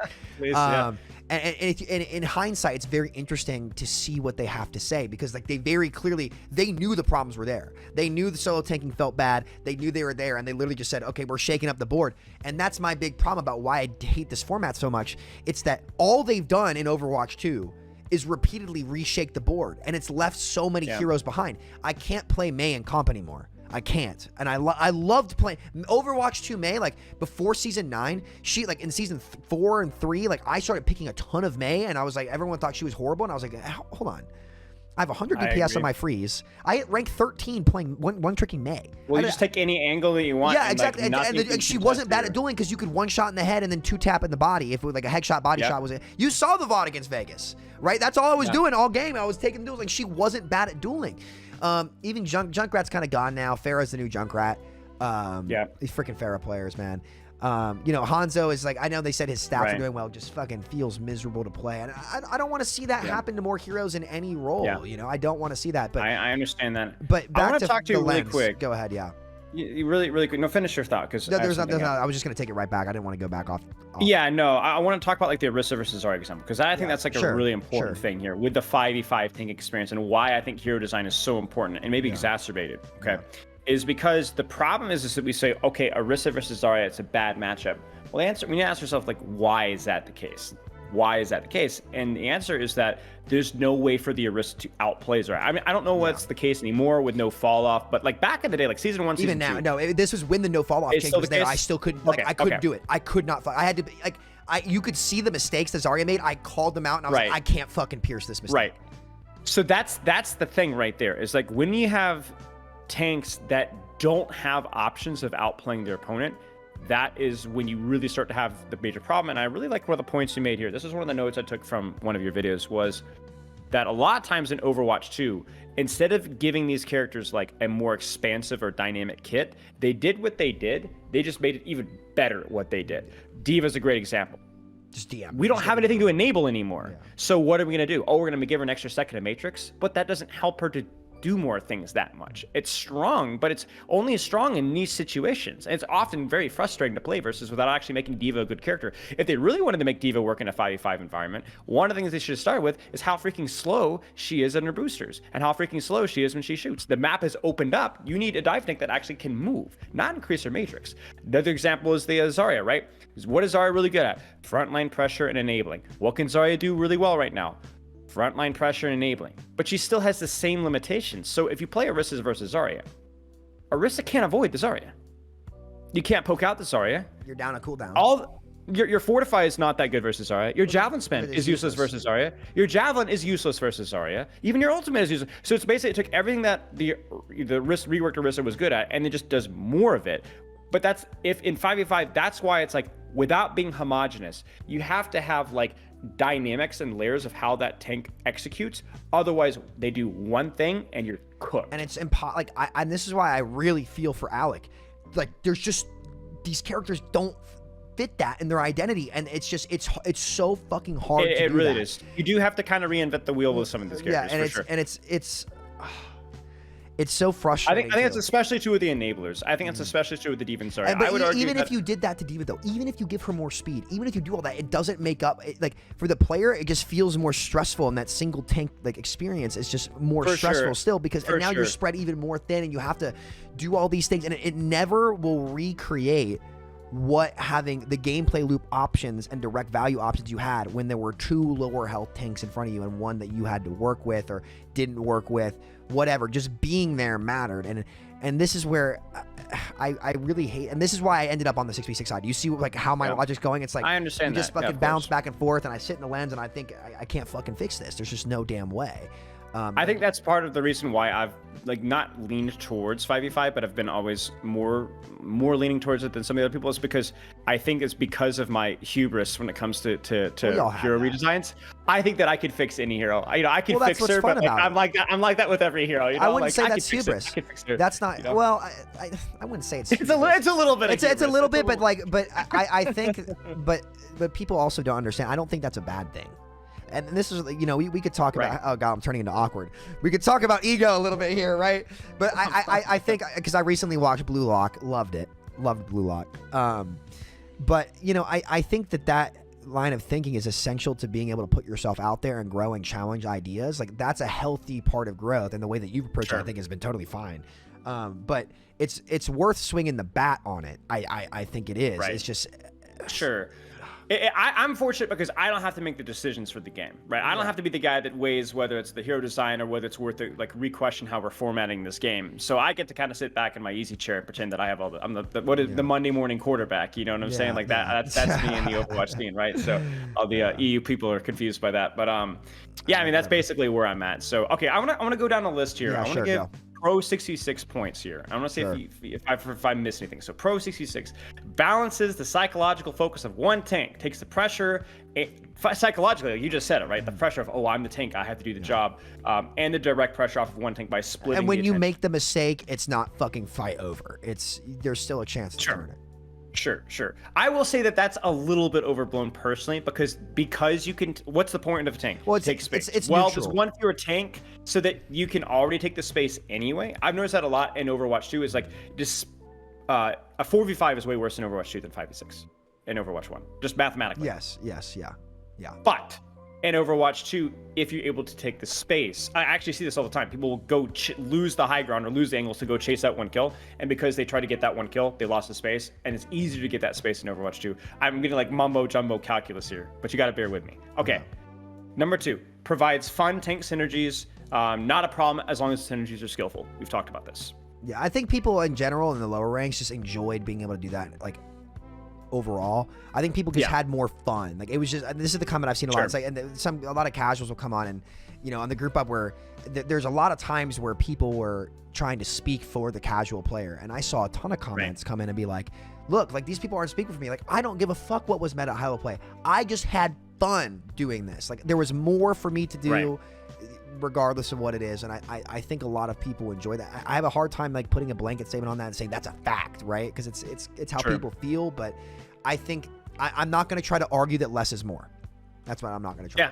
Yeah, true. Okay, third, higher theoretical skill ceiling if balanced well. I talked about this. If we were to make it so that we don't have to have supports babysit tanks in 66, and that you could actually do the 5v5 things with more off angles, like you said, have more healthy support characters be meta besides Batbrig. So that the Zarya now you single also make it matter. right, and now you also have that plus the tank synergy and hero design. right? Yeah, there's a lot more in the picture. It doesn't paint the whole picture, but you're right. It's right. You know, the hero design matters, and there's no cheats to the game. That's hero design. Sure. No cheats to the game. Sure. Less throw potential for one player. We talked about that being a double-edged sword. Yeah, but double-edged again, sword. Certain heroes benefit. Okay, this is a cool one. So I'm gonna shout out to Ralph here. I think you reviewed one of his videos, but I've known Ralph for a long time. Oh, really? His videos, the way he edits them, it's very funny. Yeah. So he's a 6v6 guy, and one of the things that he made a point of is this kind of goes back to your design of where certain characters benefit from closing the distance. The problem is that some of those characters in 5v5 struggle to close the distance. Reinhardt's a great example. Reinhardt, like Zarya Bubble, defense matrix. Why? Because Reinhardt's really strong when he swings his hammer. How does he get there? He thinks he needs that off tank to be able to close that distance effectively. And that, despite the charge change, which I love, by the way, despite the charge change, Rein does struggle to consistently close the distance. And so that hurts those characters. I never thought of characters. I didn't think. Sim, Reaper, Rein. Yes. Right. Any others that I'm... Yeah. You could argue that a character like Venture would do well with that as well. But I think I find Venture to be more of a flanker. But yeah, long story short is that again, you would have to question like how many of the Sims and Reapers, how do we really want to that, like characters that like Echo that got easier space access. Right. But I do think for at least Reinhardt, it's I think pretty much objectively true, and that's where you have to go. Okay, like then how do we? This character doesn't have a bubble to close the distance anymore. What do you do? Right. And a lot of it is like you could still be effective, but it's the cloudy style where you pin on an off angle, clear the high ground, hold the shield, basically, and then pin out again. It's not the most fun gameplay loop. Okay, so 5v5 amplifies the tank rock paper scissors. We talked about this. It amplifies the weaknesses and strengths of tanks if they're not. And it's not even just specifically tanks. I think whichever role would be solo would fall to that. Like if it was a solo DPS, it's just the nature of only having one. I would say it's definitely worse with tanks because it's the first thing that people see, and they already have the psychological problem of like everybody looks at tanks anyway. So now that's the first line of defense. And I want to point out like your Zarya versus D.Va thing was a great example where I think the D.Va is not hard countered at all by Zarya, but in the 1v1. Instead of Zarya, I don't care about my 3/6 of matrix when I'm flowing versus Zarya, right? Yeah, exactly. And when she has more health now too, like that matchup is even more skewed than it was in the first game because when she had one bubble and 400 health, if she misused that bubble, I could easily kill her. I don't think everything should be about like how does I made a really pretty controversial video about a year ago about like I think the tank rock paper scissors is overrated. If I could go back and redo that video, I would. But one thing I do think that depends on the meta though. Depends on the meta. It depends on the meta. Is that I think that the tank rock paper scissors is overrated if it's just the tank versus tank. But it's not just about the tank versus tank. It's about all the other heroes versus the tank. No. Right. So if it's D.Va versus Zarya, D.Va can avoid the Zarya 90% of the time. Depends on the map. Depends on the meta. But what if you're playing Winston into Reaper Bastion, and why is that consistently a thing? So anyway, also two last points here. In theory, you talked about more extreme designs are allowed because there are more bets to hedge your weaknesses. This is something I talked about in the tank fixed, where I was saying I don't fully agree with you because if my team goes Roadhog Malga, we're vulnerable to on his end with both characters, right? But in theory, having that second tank, I have more ability to counterplay because there are more distractions. There's more distractions, and you could cycle with each other. Just the ability to cycle with each other. Even if the hog gets naded, the Malga walks forward at all, that they can't punish that nade as easily. There's just is it still there? Yes. It's just more prevalent and more. Again, it's 5v5. It's your easier. Just how that space is easier to access. There's the double-edged sword right there. Exactly. So yeah, it depends. It's ups and downs. And last thing, what we've said a couple times with enabler tanks have failed with one fewer target to enable objectively. So I guess they lost gameplay options, and it's just not as fun. Right. Exactly. Okay, so now I'm gonna give you the 5v5 points, and a lot of these we've already touched on. So you can give me the TLDR. If there's anything new, I'll TLDR. If there's anything new, all right. Queue times. I'm not sure. So I think that if you want to improve queue times, there's a lot of different ways to do that, right? But ultimately, the best way to do it is to offer a good product. And this is a role queue issue. It's not just a tank issue where if your role starts to suffer because of bad balance and bad gameplay options from your product offering, The queue times for that role are going to suffer. We saw that with support in this game. When support became too strong, 15-minute queues, instant DPS queues. It's not unique to just tank. It's a role queue thing in general. So if you want to improve queue times, you can add fun content like Queen. This has been proven many different times in role queue, where if you add fun content, make gameplay loops interesting, and put the fun heroes first instead of Orisa, Sigma, Hog, all of that shit, people will play the game, right? But if you don't do that, people aren't going to play it. It's much deeper than just, oh, no one wants a queue tank. That's not what it is. There's more to it than that. And I think that maybe the tank queue's problem is like the litmus test. It's like the canary in the cage in the coal mine. You know what I'm saying? The canary dies, the tank queues start to get bad. We have a problem with the game design, the game balance. Yeah, that might be what it is. Yeah, I think that game balance is and hero design, it plays a massive part in that. And I think you are right when you talk about that. Nobody else is talking about that, but it's, you know. Okay. Number 2, 30 seconds. Sustain stack gets worse because even though it's mostly support's problem, it's always the tanks that get picked more when support sustain gets worse, not DPS. Is that a careful line? So in other words, sustain stack is worse with 2 tanks because whenever we have stronger supports, we're playing tanks, we're not playing DPS. How does 66 address that issue? Is it just a careful line you have to walk or what? I would say that there's actually more opportunity to address sustain. It's easier to address it in 6v6 because, again, you can have the heroes in general are less powerful. But I think, again, that's a design issue, right? We saw the same double shield sustain meta come out in Season 7. And then what did they do? They added the DPS role passive because this dev team at least attempts to address these things way better than the team did in Overwatch 1. The problem was, and I agree with you on this, regardless of the format, the balance team has to be able to address some of these things to make it ties into the first point too about queue times. Right. Now, there was never an attempt to do any of that in 6v6. They never addressed Inspire. They only buffed BAP over and over again. They tried to compensate buff Sig and Orisa. So I think it's easier to address in 6v6 when you actually have a balance team that's going to attempt to target it, which they never did. How they targeted it was buffing Reaper and Goats, buffing Junkrat and Goats, and that broke the game at low-level play, but never actually tackled the sustain. So we don't know how it would work in 6v6. I think it would be easier because every hero at its base had less powerful abilities and they had less health. It's just when they stacked too much and never got targeted that it was a problem. So it is the definition of an unintentionally bad faith argument to say, oh, it would never work because of what other circumstances were affecting. And so I don't even want to make I'm not even going to try to make that. I don't know if I want to try to make that pro 6v6 rather than neutral. But it's a question that's at least answered. It's I would say, here's what I'll say, and I'll go back to my point. I think it would be better in 6v6 because heroes in general are less powerful from a stat standpoint, and sustain is all about stats and stacking stats. Sure. Okay. Number 3 here. Some DPS hero designs were tank butchers disproportionately in 5v5. Echo sticky beam combo, storm arrow, even May freeze.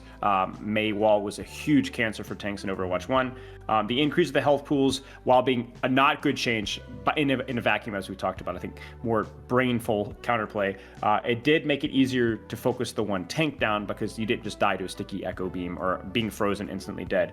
At least it's not one cooldown cycle. What is the solution here? Is it individual balance issues? So you're saying that it's in 5v5 it's better because it's harder to explode to like the tank buster combos in particular? Well, there's more characters that are really just tank busters in Overwatch 1. Was that a design issue or was it a format issue? Because like I think you think of, you remember a bit of both. The whole like players had less health. Speedily with a mercy pocket.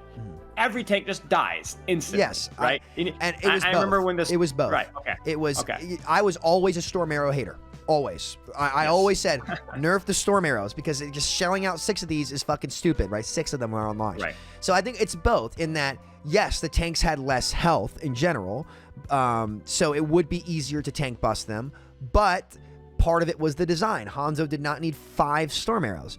Echo Beam, it had its damage reduced coming into this game. It did get its damage reduced. May does no longer hard freeze and stun and CC a target. All the stuns stacking on Brig and Inspire and all this stuff. So I think it was half design. I would say it was 60-70% design.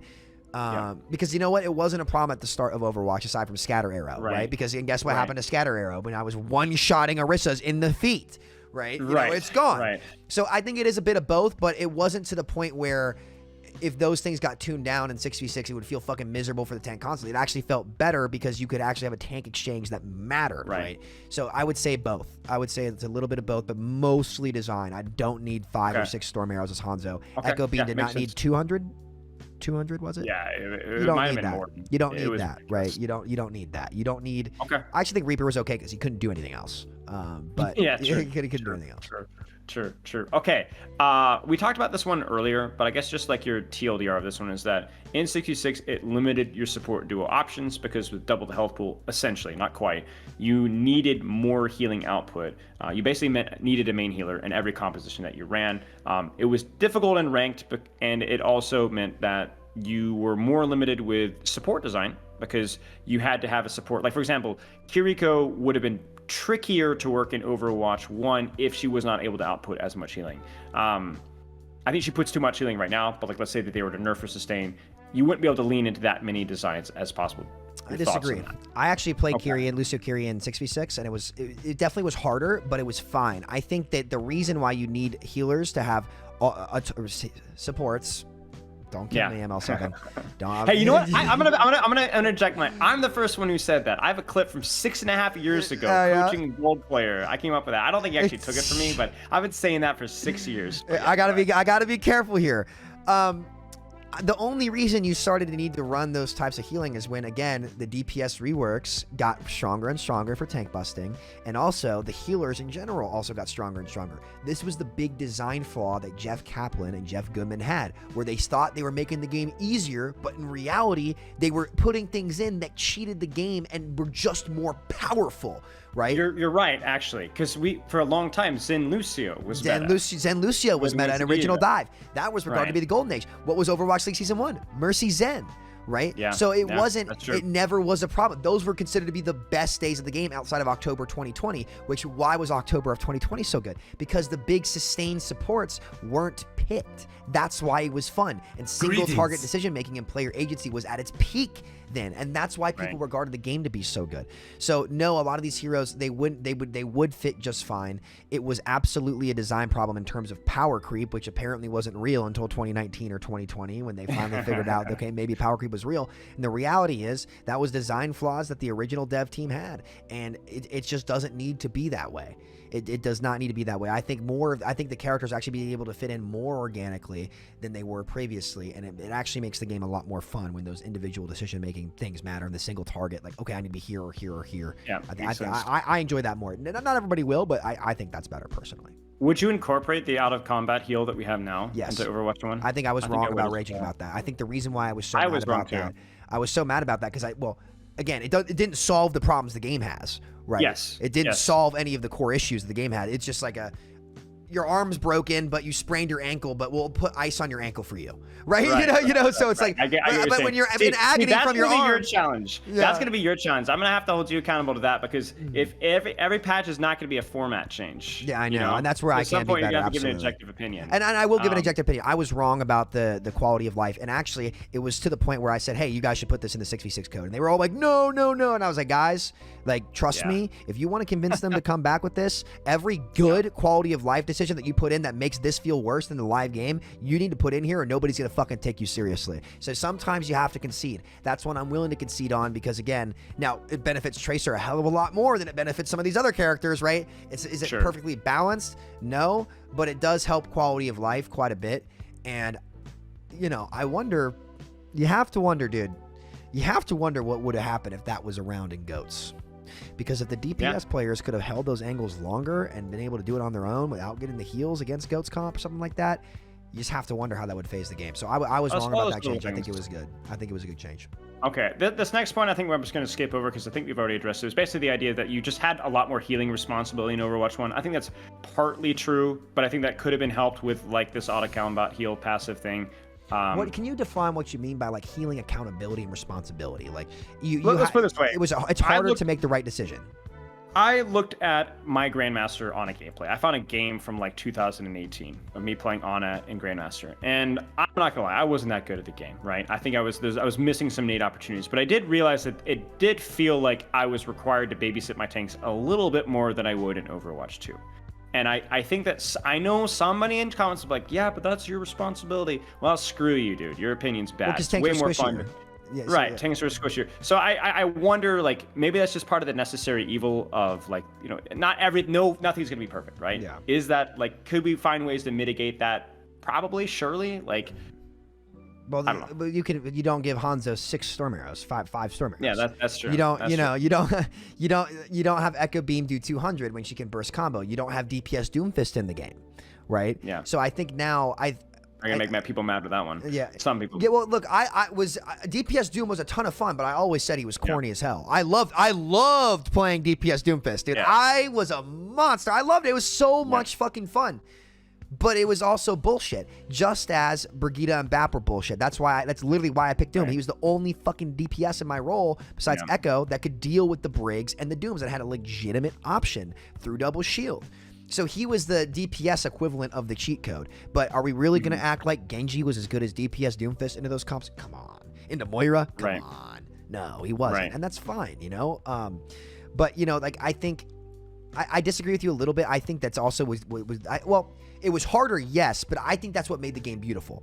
I think that's what's made the game fun. That's what made Overwatch different to so many of the other games. It was that responsibility, and I think that supports are completely brain dead now. Well, not completely brain. Again, depends on the meta. So I'm not going to throw a blanket statement on that. They're brain dead duelists is what it is. Yes. Like they have to use the brain to actually take the duel. But there's a lot less risk with taking those duels oftentimes now. Yeah, and they've nerfed some of the supports. Kiri can't 2-tap anymore. Bap doesn't have 45 rounds in his mag. So they have been, like, the big outliers have been tuned down quite a bit. I think Ana's been a huge loser, unfortunately, which really sucks because she's my favorite. I love Ana. Brig has always been super O-fucking-P, and nobody like, they buffed Whip Shop's damage, and literally, it was like, why are you freaking out about this? And her win rate was higher, and she was like 50 to 60% win rate, or 55 to 60% win rate in every fucking rank, higher than Wauga. And everyone was like, why are you screaming about Brig? It's not the Brig problem. Look at the fucking stats. It's the easy hero. You sit down and try to learn this hero for 5 minutes, you realize how broken Inspire is. And it's just they keep buffing her. The 2018 Ghost PTSD, man, kicking in. I remember the number of DPS players that just retired from the game. You think you had it hard? How do you think I felt as a coach? I had to sit there and talk with these miserable DPS players and be like, listen, buddy, surely we consoled each other. I had to try to keep you guys focused. It was impossible. Dude, it sucked. It was a really hard time for me too, because that's when I was first learning. Like, that was my peak as a DPS player too. Was that season? I still got my Hanzo in, which was great. Hanzo luckily was one of the few heroes that you could play into it. But dude, I remember after one, like, I rage quit one block. I was like, guys, I can't fucking do this, because I had a long day. Like, at the time, this is right when Mixer and like Facebook Gaming were all like trying to poke streamers. I was one of the biggest streamers on YouTube at the time, because no one had really gone to YouTube Gaming, and Facebook was trying to sign me. So I was negotiating with them, trying to do this and scrimming and doing my own. I had no editor. I did all the shit myself. And I was like, guys, like, I can't fucking do this. And so I just, it was something, but you know, hey, listen, I learned how to play support. Well, I guess I can play Ana, but like, in hindsight, you know, it helped me become probably one of the more flexible streamers out there. Maybe I'd say top 3 if I'm. And a better read of the game design as well. And it helped me. How much like immersing yourself in that can, so you're like, okay, well, this is why this game is broken. Yeah, and it helped me a lot. And then everybody thought I was fucking schizo and insane for years, but damn it, I stand by it. I was right. There's a reason why we were saying it, because I fucking lived in those trenches. Thought you were schizo. I mean, a little bit of both. I did go a little bit crazy. I did, but listen, what I didn't want to happen is this shit. I wanted the Overwatch League desk to still be there. So you know, it is what it is. But regardless, we won't hammer that one out. But I get what you're saying. I think that I think it's a part of what made the game special and gave the support role a very unique identity that was a different junk food candy than you could go get from Call of Duty or League of Legends or something like that. Yeah, I agree with that. Okay, and 2 more here. Chokes in 6v6. We've already talked about this one. I won't have to sum it up. You understand my point here. Is this just something that's just fixed with map design? Because the choke pollution, even if in Overwatch 2, without 2CP, still would be a problem. Just map design. Which depends. Honestly, it played pretty well when I was playing it. I think something like the Eichenwald choke can be tough. Some of the King's Rogue chokes can be tough, but I don't think it's. I think, again, it depends on the heroes that are good. If you have if the tanks aren't, that is actually true. If it's not Bat, Brig, Orisa, Sigma, it's great. It actually feels fine because people are vulnerable on these. But when it does go to those characters, absolutely becomes a problem. And the same can be said in 5v5, where the DPS role was fucking useless in Season 7. The Qs were instant, but that was because Weaver Sustain and Babylari and holy shit, you know, just I could go down the list, but it's. I think without 2CP would help. I think some of the 2CP chokes were very, very obnoxious. Makes sense. Blizzard show input, by the way. Shout out to Ryan Smith, who's reworking a lot of the crappy maps that I heard he inherited joining the position. I believe that 100%. I believe that. He inherited the Coliseo glass, is what I know for sure. So what do you mean? You can shoot through the smallest 1 pixel corner in there. Did you? Yeah, see, Did you see that clip on? I saw a reel on Instagram. There was a tracer that put his head up on the wall, and the cast goes right up, ding ding, and the guy's just like.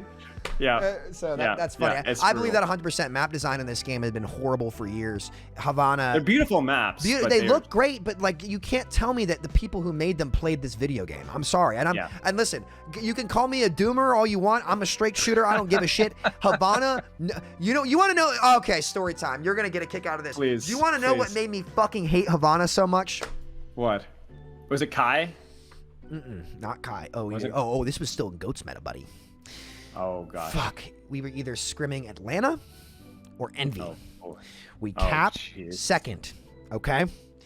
We get held. We cap second with 4.5 minutes, but we don't clean up the fight and we stagger. We get spawn held inside the spawn. They literally just line up on goats at 2 of those fucking spawn doors, and they spawn hold us for 5 minutes. We could not get out. I could not fucking get out. It was either Crimzo and Envy, because they were in our bracket. And so I think we had played them, and then we got to scrim them after. Hey, we were the only team that took a map off them until playoffs that season, in the regular season. Or it was Atlanta. I think it was fucking Hawk and Gator, you motherfuckers. I know you guys are going to see this. Guys. Fuck you guys.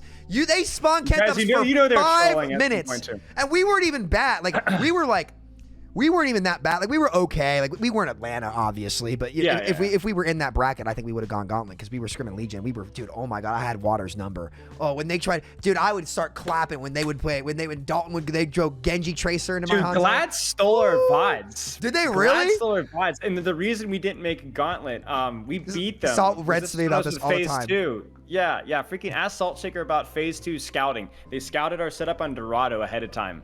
And they still lost, so screw those guys. But, and the A10 Reaper was dirty too on that. Dude, that, by the way, that's actually a great tie-in back earlier. If we're talking about Reaper Maze stuff, right? Yeah. How like they keep buffing take busters, and then they implement Rollock, and all of a sudden everyone's playing Reaper May or Rissa Diva with Salt Shaker. Dude, we were so good at that comp, but like that was so dumb. You guys were good. I remember that was because we scrimmed you a ton before going into playoffs. Well, we locked it. What we did was we figured out, like, obviously A10 and we had socks on the May, and we just like had it like the target focus thing unlocked. But yeah. Okay, I got one more point here before we, I guess, start to get to the conclusion here. So 5v5 is more individual carry, even with tank, even if you don't feel it, because there's just one fewer person on the battlefield. Obviously a double-edged sword here. One person tossed the game. I challenge this with this idea. Because health pools are higher, and it's hard to measure because also hitboxes are bigger, right? Yeah. Hitboxes are bigger, health pools are higher, abilities are generally stronger. You have the power to do so, but is it more fun when a lot of the time now it's about counter swapping? And a lot of people want to come on and play what they want to play and make plays. A lot of heroes have also lost their identity. Now, you could say that that's balance, and that also would be true in 6v6 if a hero gets gutted, but you haven't seen heroes get gutted to the degree that they have in 6v6 that you did in 5v5. Junkrat, unfucking pickable. I don't care what people say. Like, they literally removed him from the fucking game, and like what was fun about his gameplay loop. So, sure, you have more carry potential, I would say, because the double-edged sword, like 1 kill is worth more, but it's harder to get that kill. There's more immortalities on your duels more consistently because they aren't having to get spread out as much. So again, in the same way that they would reduce the CCs in this game, but the tank sees almost all of the CCs now. The frequency that you get hit with them is higher, including the amount of frequency the duels that you go on will get hit with an immortality. You just run into a brick wall. And I don't know. Sure, I'll say that, but I don't know if it's a better experience. I don't think it's a better experience for the player. You said fun. But I'm not sure. And that's why we're here. Right? The funny thing is that, like, especially the tank is more like being a tank in Overwatch 2, you are the most impactful person on the battlefield, I think, objectively. I think that it just doesn't feel fun. Like that gameplay loop of forcing CDs, baiting attention, like tank diff, like I saw a Metro clip freaking out the other day. But like it is a thing. But the problem is like, is it fun? And ultimately we're playing a video game here. Yeah. Right? And if it's not fun, even if it is effective, it doesn't matter. And this is where you got to go back way big picture, even outside of this format debate, right? And this is where it gets really, really hard, because how do you define fun? And how do you, and that, I think what's fun I think fun is direct feedback. That what you're doing is yes, I agree 100%. And immediate feedback. And fun is also when you feel like the game is in your control and you're playing the game and the game isn't playing you. That's why I hate the immortality so much, because it's not fun for me to have no way to outplay that ability. It's not fun for me to shoot Roadhog all fucking day while he's running around vaping and getting no feedback from that. That's not fun. It's not fun to be forced to counter swap and not play what you feel like in that moment. Now, is that perfect in 6v6? No, it's not perfect in 6v6, but I think 5v5 makes those things worse, and that's why I have decided to make my video last August. It's been 9 months already, which is kind of crazy. So yeah, I mean, look, hard to answer. I'm gonna give a neutral on that. I'm not gonna say that it's wrong, but I don't think that it paints the whole picture either. Well, exactly. It's nothing's in a vacuum. Like, answering that question doesn't really give you the full story. Okay, so I want to wrap this up with some real solutions here. Sure. And I'm going to give my take here, and then I want to give your take here. And I'm going to try and be broad regardless of format here. I want to avoid the open queue discussion or the 6. I do want to point out that, like, I think that, like, let's address the elephant in the room. Open queue 5v5. I've seen SVV's video. I've seen your reaction to that video. I understand the merits of that. I think that's worth having that conversation. I've seen everyone talk about 6v6 in the experimental card. I understand the merits of that, and I agree with that fundamentally as being something that's worth trying. I even see the merits of going back to 6v6. I don't think it's reasonable. I don't think it's realistic, but I think I don't think it's realistic, but I do think it's reasonable. Let me put it that way. I don't think it's going to happen with the current dev team, but I think that is a very reasonable opinion to have, and I don't think it's unfair to be asking why that is not on the table here. So ignoring that, my solutions: nerf brain dead heroes. In terms of, like, their skill floor, for their own benefit. I think one of the things I've been talking a lot about recently is that brain dead heroes hurt brain dead players the most, because nothing hurts a silver Winston worse than a silver Bastion. Nothing hurts a silver Genji more than a silver Moira. And even in low ranks, people don't want to play those characters. They only play those characters because they have to, because they feel like that's my ticket out. Yeah, screw you, Moira players. Continue. Seriously. Okay. No, I think the concept of tank busting tanks is a flawed issue, and a large part of the reason why we have tank rock, paper, scissors. I think that whatever we do in terms of 5v5 or 6v6 balance, we have to deal with the psychology of, like, how big are these tanks? How satisfied are they in the shoot? How effective are they at just soaking up mitigation instead of giving them skillful counterplay? Like, you have to make, like, if we're going to fix tank, it has to deal with, like, root cause stuff, not just giving them more HP, buffing them. Yeah, that will never work. I agree with you. It will never work. And it will make the situation a lot worse because they become even more attractive to shoot. I had one more point here. I think that might have been mostly it, but I think those are my big ones. So, and I can get behind a lot one more of point things. At the end. Yeah, go ahead. Yeah. So you echo quickly the points there, and then you give your major points that may be different from mine. So I can always get behind reducing brain dead characters. I think regardless of the format, that always will help the game be better. And Season 9 really proved that, because it was a dive-esque meta. Even Season 1. Like, it's crazy how we went from Season 1 of Overwatch 2, which was really fun and played a lot, even though it was really one of those 5 characters. Like, those characters that were strong were significantly stronger than everything else in the game. Kiri, Kiri, Zarya, it was Zarya for a bit, but then it was Winston. It was Winston, Lucio, Kiri, Reaper, Sojourn. Maybe, yeah. But with that passive, I could play Echo, I could play a little bit of Tracer, I could play all those things, and the game was fun. Season 2 went to immediately Hog, Orisa, Poke, Widow, Ashe, Mercy Pocket. Lame. Didn't play at all. Did not play at fucking all. So that conversation goes beyond format when it comes to making a fun game. I think I disagree with you on this. I think it absolutely is realistic to go back to 6v6. I think it's a simple decision that they could make, as they made the decision to go to 5v5. And I think that regardless, I think one thing was proved in this conversation is in 6v6, all of these problems have the chance to get solved. In 5v5, no matter what you do, that tank problem will always persist, and it's much harder to do. So when you're designing a game to make it as much fun as possible, from stage 1, you have to set the foundation. I think everything that you said and listed was accurate about making a better gameplay experience. You're 100% right on that, and I'm not going to tell you you're wrong.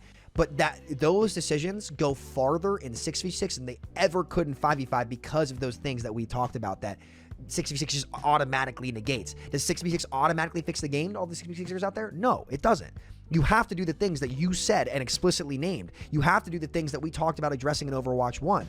So, look, and my last point I'll make on this, sure. If 5v5 is really the option, and we're saying this is what's going to have to happen, people need to accept some of the realities about it so that we don't waste more time making Pigpen. So we don't waste more time trying to make ball. Like, those kinds of things are not going to work. They're just not. And this is why I've been on the 6v6 train for so long, because I recognized a long time ago that this kind of stuff ain't the answer. It's not going to do anything, right? You need to try to create different gameplay loops, which I am not sold. Even if your reworks go perfectly and a lot of heroes can end up being like Queen, which I don't think every hero can end up being like Queen, like, you still are limited in the gameplay loop. And like, Queen in 6v6 was fucking awesome. It was so much fucking fun. It was like, I can't tell you how much fun it was. And like, she didn't give overhealth to the rest of the team either. Like, she just gave it to herself. Oh, really? It was on the pack, and it really was a blast. It really was fun. So I think that it's one thing. I can see why you would say it's not realistic to go back to 6v6, and I understand why people would say that, because they've been very clear. I'm speaking from ignorance, and let's be frank. No. I don't think. You are too. Like, we don't know exactly like what would go into that system, and like I don't have a developer in here explaining things. Sure, you know? And like, sure. And you want the truth from my opinion? I think there's something behind the scenes that they aren't telling us. That. Oh, I'd agree with that. I think that's a pretty educated guess. Is a reason, and you know, that's and I think they're nervous about saying it. Well, as communicative as they've been, that's been the one blacklisted. That's been the one blacklisted topic. So why is it blacklisted? Right? Why don't we get an answer when they themselves came out and said years ago that they knew these problems existed and were just going to address them later? And we're 3 years later now, and they aren't addressed, because I don't think you can solve them, because I think they're the gameplay loop. But, you know, I hope that is changed in the future, obviously, without knowing the details of what that is, because I will say that there's nothing more glaring than the elephant in the room that you're not allowed to talk about it. Now, everybody's putting emphasis on it, right? Yeah. Just address the issue. And listen, if they came out and said, like, you know, we can't go back to 6v6, I would put a lot more energy into trying to fix 5v5. But I think it's a much easier path to solution when I'm playing 6v6 codes and I see, okay, wait a minute, this gameplay feels fucking awesome. And the only problem was the AoE sustain that we talked about. But I'll give you that, where I can see why people think it wouldn't be realistic. It is Blizzard we're talking about here. It's more like a social thing for me, more so than anything else. You know, it's like, I do think 5v5 has some things going for it. But it's more like, I just don't like, based off of the track record of what we had last year and a half. I'm like, all right, well, I'm just working with what I've got here. Yeah, you know? and you're doing, and this is why you're the only person I've really sat down and talked about one-on-one, because you're the only person I've seen put like the real effort in, that's had interesting takes that would make the game better. And I think that more people need to listen to that kind of stuff instead of just screaming shill. You know, it's just it's the person. It got way too personal for my liking. I agree. In recent months, and that it shows passion, which is great. And it's been a while since you've seen that in the Overwatch scene. Which is good. But getting views is nice. Yeah, but it's, you know, it's not my cup of tea per se. I've got enough on my damn plate than to sit here and argue like I'm 21. Imagine. I'm 27 now, dude. I'm not 20. If I was 21, I'd be at it all day, dude. But I'm 27 now. I can't be doing that. I got you. I guess piggybacking off of that, I guess my final point here is, like, I think as content creators, this is not just me and you, but I think the large thing, we really have to stop preaching this, like, how important it is to only counter swap tank, and everybody needs to be shooting tank. Like, I'm not going to point any fingers, but I hear this all the time from even high ranked players, and it's just like, it is important, but it kind of exacerbates the problem when everyone in the bronze quick play game is counter picking each other. Like, they're going Bastion into Winston on Nubani. Why it's the easy. It's the path of least resistance. But we've talked about this. It's the path of least resistance, but it's not even the most effective path. I win so many games because people counter pick me on Gibraltar. These kids aren't effective. They're bronze. So they're not going to be effective. Well, but that's my point. But the reason that they do that a lot of the time is pushed by other content creators who preach what's easy. Sure, and you're not wrong about that. But I also think there's an element of truth to it being pushed. When I can't gap a diamond player because he goes Zarya and I go Orisa, I agree. There's some truth to it. I agree. But there's always, like I said, the truth sometimes gets lost in the rush to make things fully just counter pick tank and automatically you'll win, right? Like the Flats clip. What is it? The guy counterpicking and I was doing that too. doing that too. But like to an extent, like that's so unnecessary. Hey, I got a free fight. I got a free fight from that though. I get a free fight win. He's sitting in spawn. And if I have spawn advantage, I'm gonna do it. If I don't have spawn advantage, I'm not gonna do it. Okay, fair point. That's like saying don't pick goats. You know, it's like, well, yeah, but see the difference. well, is it's that less Ghost extreme. is like Yeah, actually fair, unstoppable, fair, you know? fair. Like, It's a anyway. lesser degree of that, in my opinion. But I'll agree to disagree on that. That's fine. Part of it is like I just want to be very careful about like learned helplessness. Like even though there is a degree of truth that you are operating at a disadvantage if you're playing this, but you can counterplay. Sure. And even if you don't want to rank up, you just want to play for fun. You're gonna have more fun playing Winston and Reaper on Dorado than you would swapping Orisa. Here we go again. You know, like you don't really have to play Orisa on Dorado. You got enough space probably. You know, so anyway, I've coached a lot of people from bronze to GM. I've coached literally thousands of VODs and hundreds and hundreds of tank players, and I think that is something that a lot of them would benefit from hearing. And I think separate to the tank discussion, maybe this is just because this is something that we're trying to do right now, is like I challenge content creators out there, whether you're a GM player, bronze player, whatever, to be thoughtful and put effort into your feedback.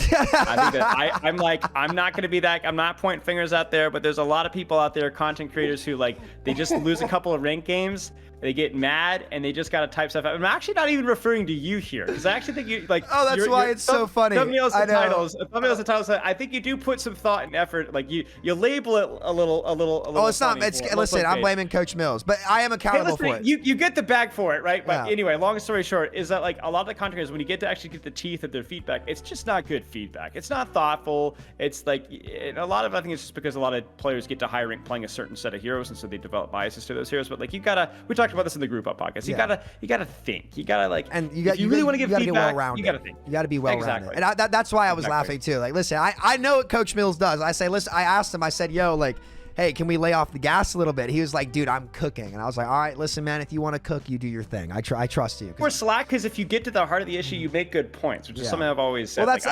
why, you know, I try to put in the effort to like the actual ideas. And I think the people that watch them kind of, that's why people watch my stuff, is like, they're like, all right, Sam will get to the teeth of it. He'll put out his opinion. He's not gonna sit there and do you want the I'm gonna tell you a little story real quick before we head it off. Do you want to know why I made my first 6v6 video?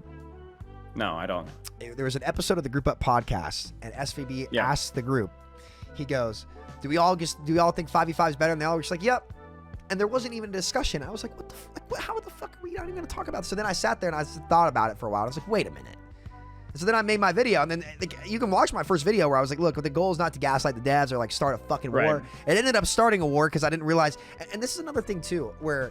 And I think this is more psychology that you kind of talked about as well, where, you know, a lot of people were like, oh, like, well, this is all Samito did this. He did this movement. Oh, I just got a dono. Oh, shit. Hold on, the song's going. That scared the shit out of me. I was like, what the fuck was that? I was like, I thought I was going real schizo this time. The voices are in my head. The first time I've ever seen you was when you played on Mindplex with X Turtle many years ago. Oh my God, thanks for the $2, Glad to see you're still making content. $2 so, Jesus Christ. Holy shit, that scared the balls out of me. Yeah, no, like, I took from other people's voices, right? Their response is why the movement got where it was. It's not just one person, right? It's like almost like the chicken or the egg conversation, right? Some people think the chicken came first. I think the egg came first, and that this is how people feel. And you know, it's been very interesting to see like how people have gravitated towards it, I guess. And I don't think that it's necessarily a bad thing, because it means that a lot of people are invested. And I think that does matter. I agree. Now, I will say, I think it has gone a little too far, a little too personal for my liking, and I'm not going to engage in any of that. I'm not going to be name-calling shills. You know, I'll do the best I can to not spread hatred and grift, you know, but I'll do what I can out here. You gotta beat the grifting allegations. Yeah. Listen. You try to beat the shill allegations, and I'll try to beat the grifting allegations, and we'll see what we can do. Dude, what a great conversation. This is some of the most fun that I've had, like just talking about it. Yeah, of course, man. Because you can't. It's very hard to get, and this is where I'll give you credit. And eventually, if I end up having to move on from content creation and my work schedule gets too busy, I'm going to give you the reins, and I trust you to hold people to accountability here. I'll be the grifting shill. Yeah, you'll be dude. You become like this. It's like a holy war going on, and you're like a hybrid that's born. It's gonna be like a new anime protagonist over here. But dude, great time. Thanks for coming on. I had a ton of fun. Yeah, it's always great talking to people that like really challenge the ideas and don't come at it, like acknowledge the biases and come at it from a real thoughtful angle. And I think if Overwatch had more of these kind of conversations, 5 or 6 years ago, the game would be in a very different state. Than I agree. And shout out to you as well. I mean, obviously we're patting each other in the back, but the big thing is that like because of the content that you push out, it forces me to reconsider and rethink things. Like while studying for the video, watching your videos and taking notes, I changed my opinion on a couple of small things. It's like, I never really thought about it. Same for me and watching your stuff too. The same thing, and that's how ideas grow. And it's crazy when you approach it that way, and it's not personal. It's not fucking throwing insults at each other. That's the People thing. learn things, and you can actually do that on the internet nowadays. We had this conversation in DMs when I was telling you about like, I'm on the content creator. They invited me to the team, and I was like, the way that I like to approach things is a little bit more respectful than most people. Not because I'm scared to tread on How's it going? feelings, I'm Jeff. but because if I want to actually invoke change, I gotta earn their respect. I gotta be a respectable person, and I think some people miss that. I think it's also just the nature of like social media right now. Where like what gets clicks versus what gets respect and makes change is often two different things. So that's a tricky, especially as somebody in our business, because we do need to make clicks. Which is why I'm very excited to transition this to a hobby. Very excited to transition this to a hobby as life goes on. Good luck with the Mindflex thing. Yeah, dude, it's shit. My hands are full, but it's one day at a time, brother. A lot of good news to talk about. I can't quite. I'll tell you, but you can't tell anybody. Yeah, I won't. You'll make me sign an NDA. No NDAs. Oh god, you want to be the first Mindflex shill? Oh, I got you, dog. All right, buddy. All right, brother. Have a good afternoon. I'm gonna go hit the diving boards. I'll see you soon. All right, you too, mate. Cheers. See you, bud. Peace. Wow, that was a great episode. Well, that was fun. We'll probably upload that. Spilo's a great guy, man. Spilo is a great guy. It's always fun to sit there and shoot the shit with somebody who has a brain. Yeah, great stream. Great stream. That was a ton of fun. We'll probably upload that. You guys took it really, really. I honestly wasn't reading chat very much. I was pretty locked into the conversation. Definitely got some good thoughts out there, opinion changes, more perspective, and that's what really people need. I think this whole debate, it got out of hand. I could have done a better job of not joking about the shill stuff because that's just not my alley, though I do think there is some shilling out there. Spilo's definitely not one of them. Straight shooter. That's why I love the guy. But very thoughtful discussion. I hope that you guys took a lot from this and really started thinking about this in a different light. So anyway, all right, guys, I appreciate it. I'm going to go hit the diving boards. I will talk to you all later. Much love. Take care of yourselves. Peace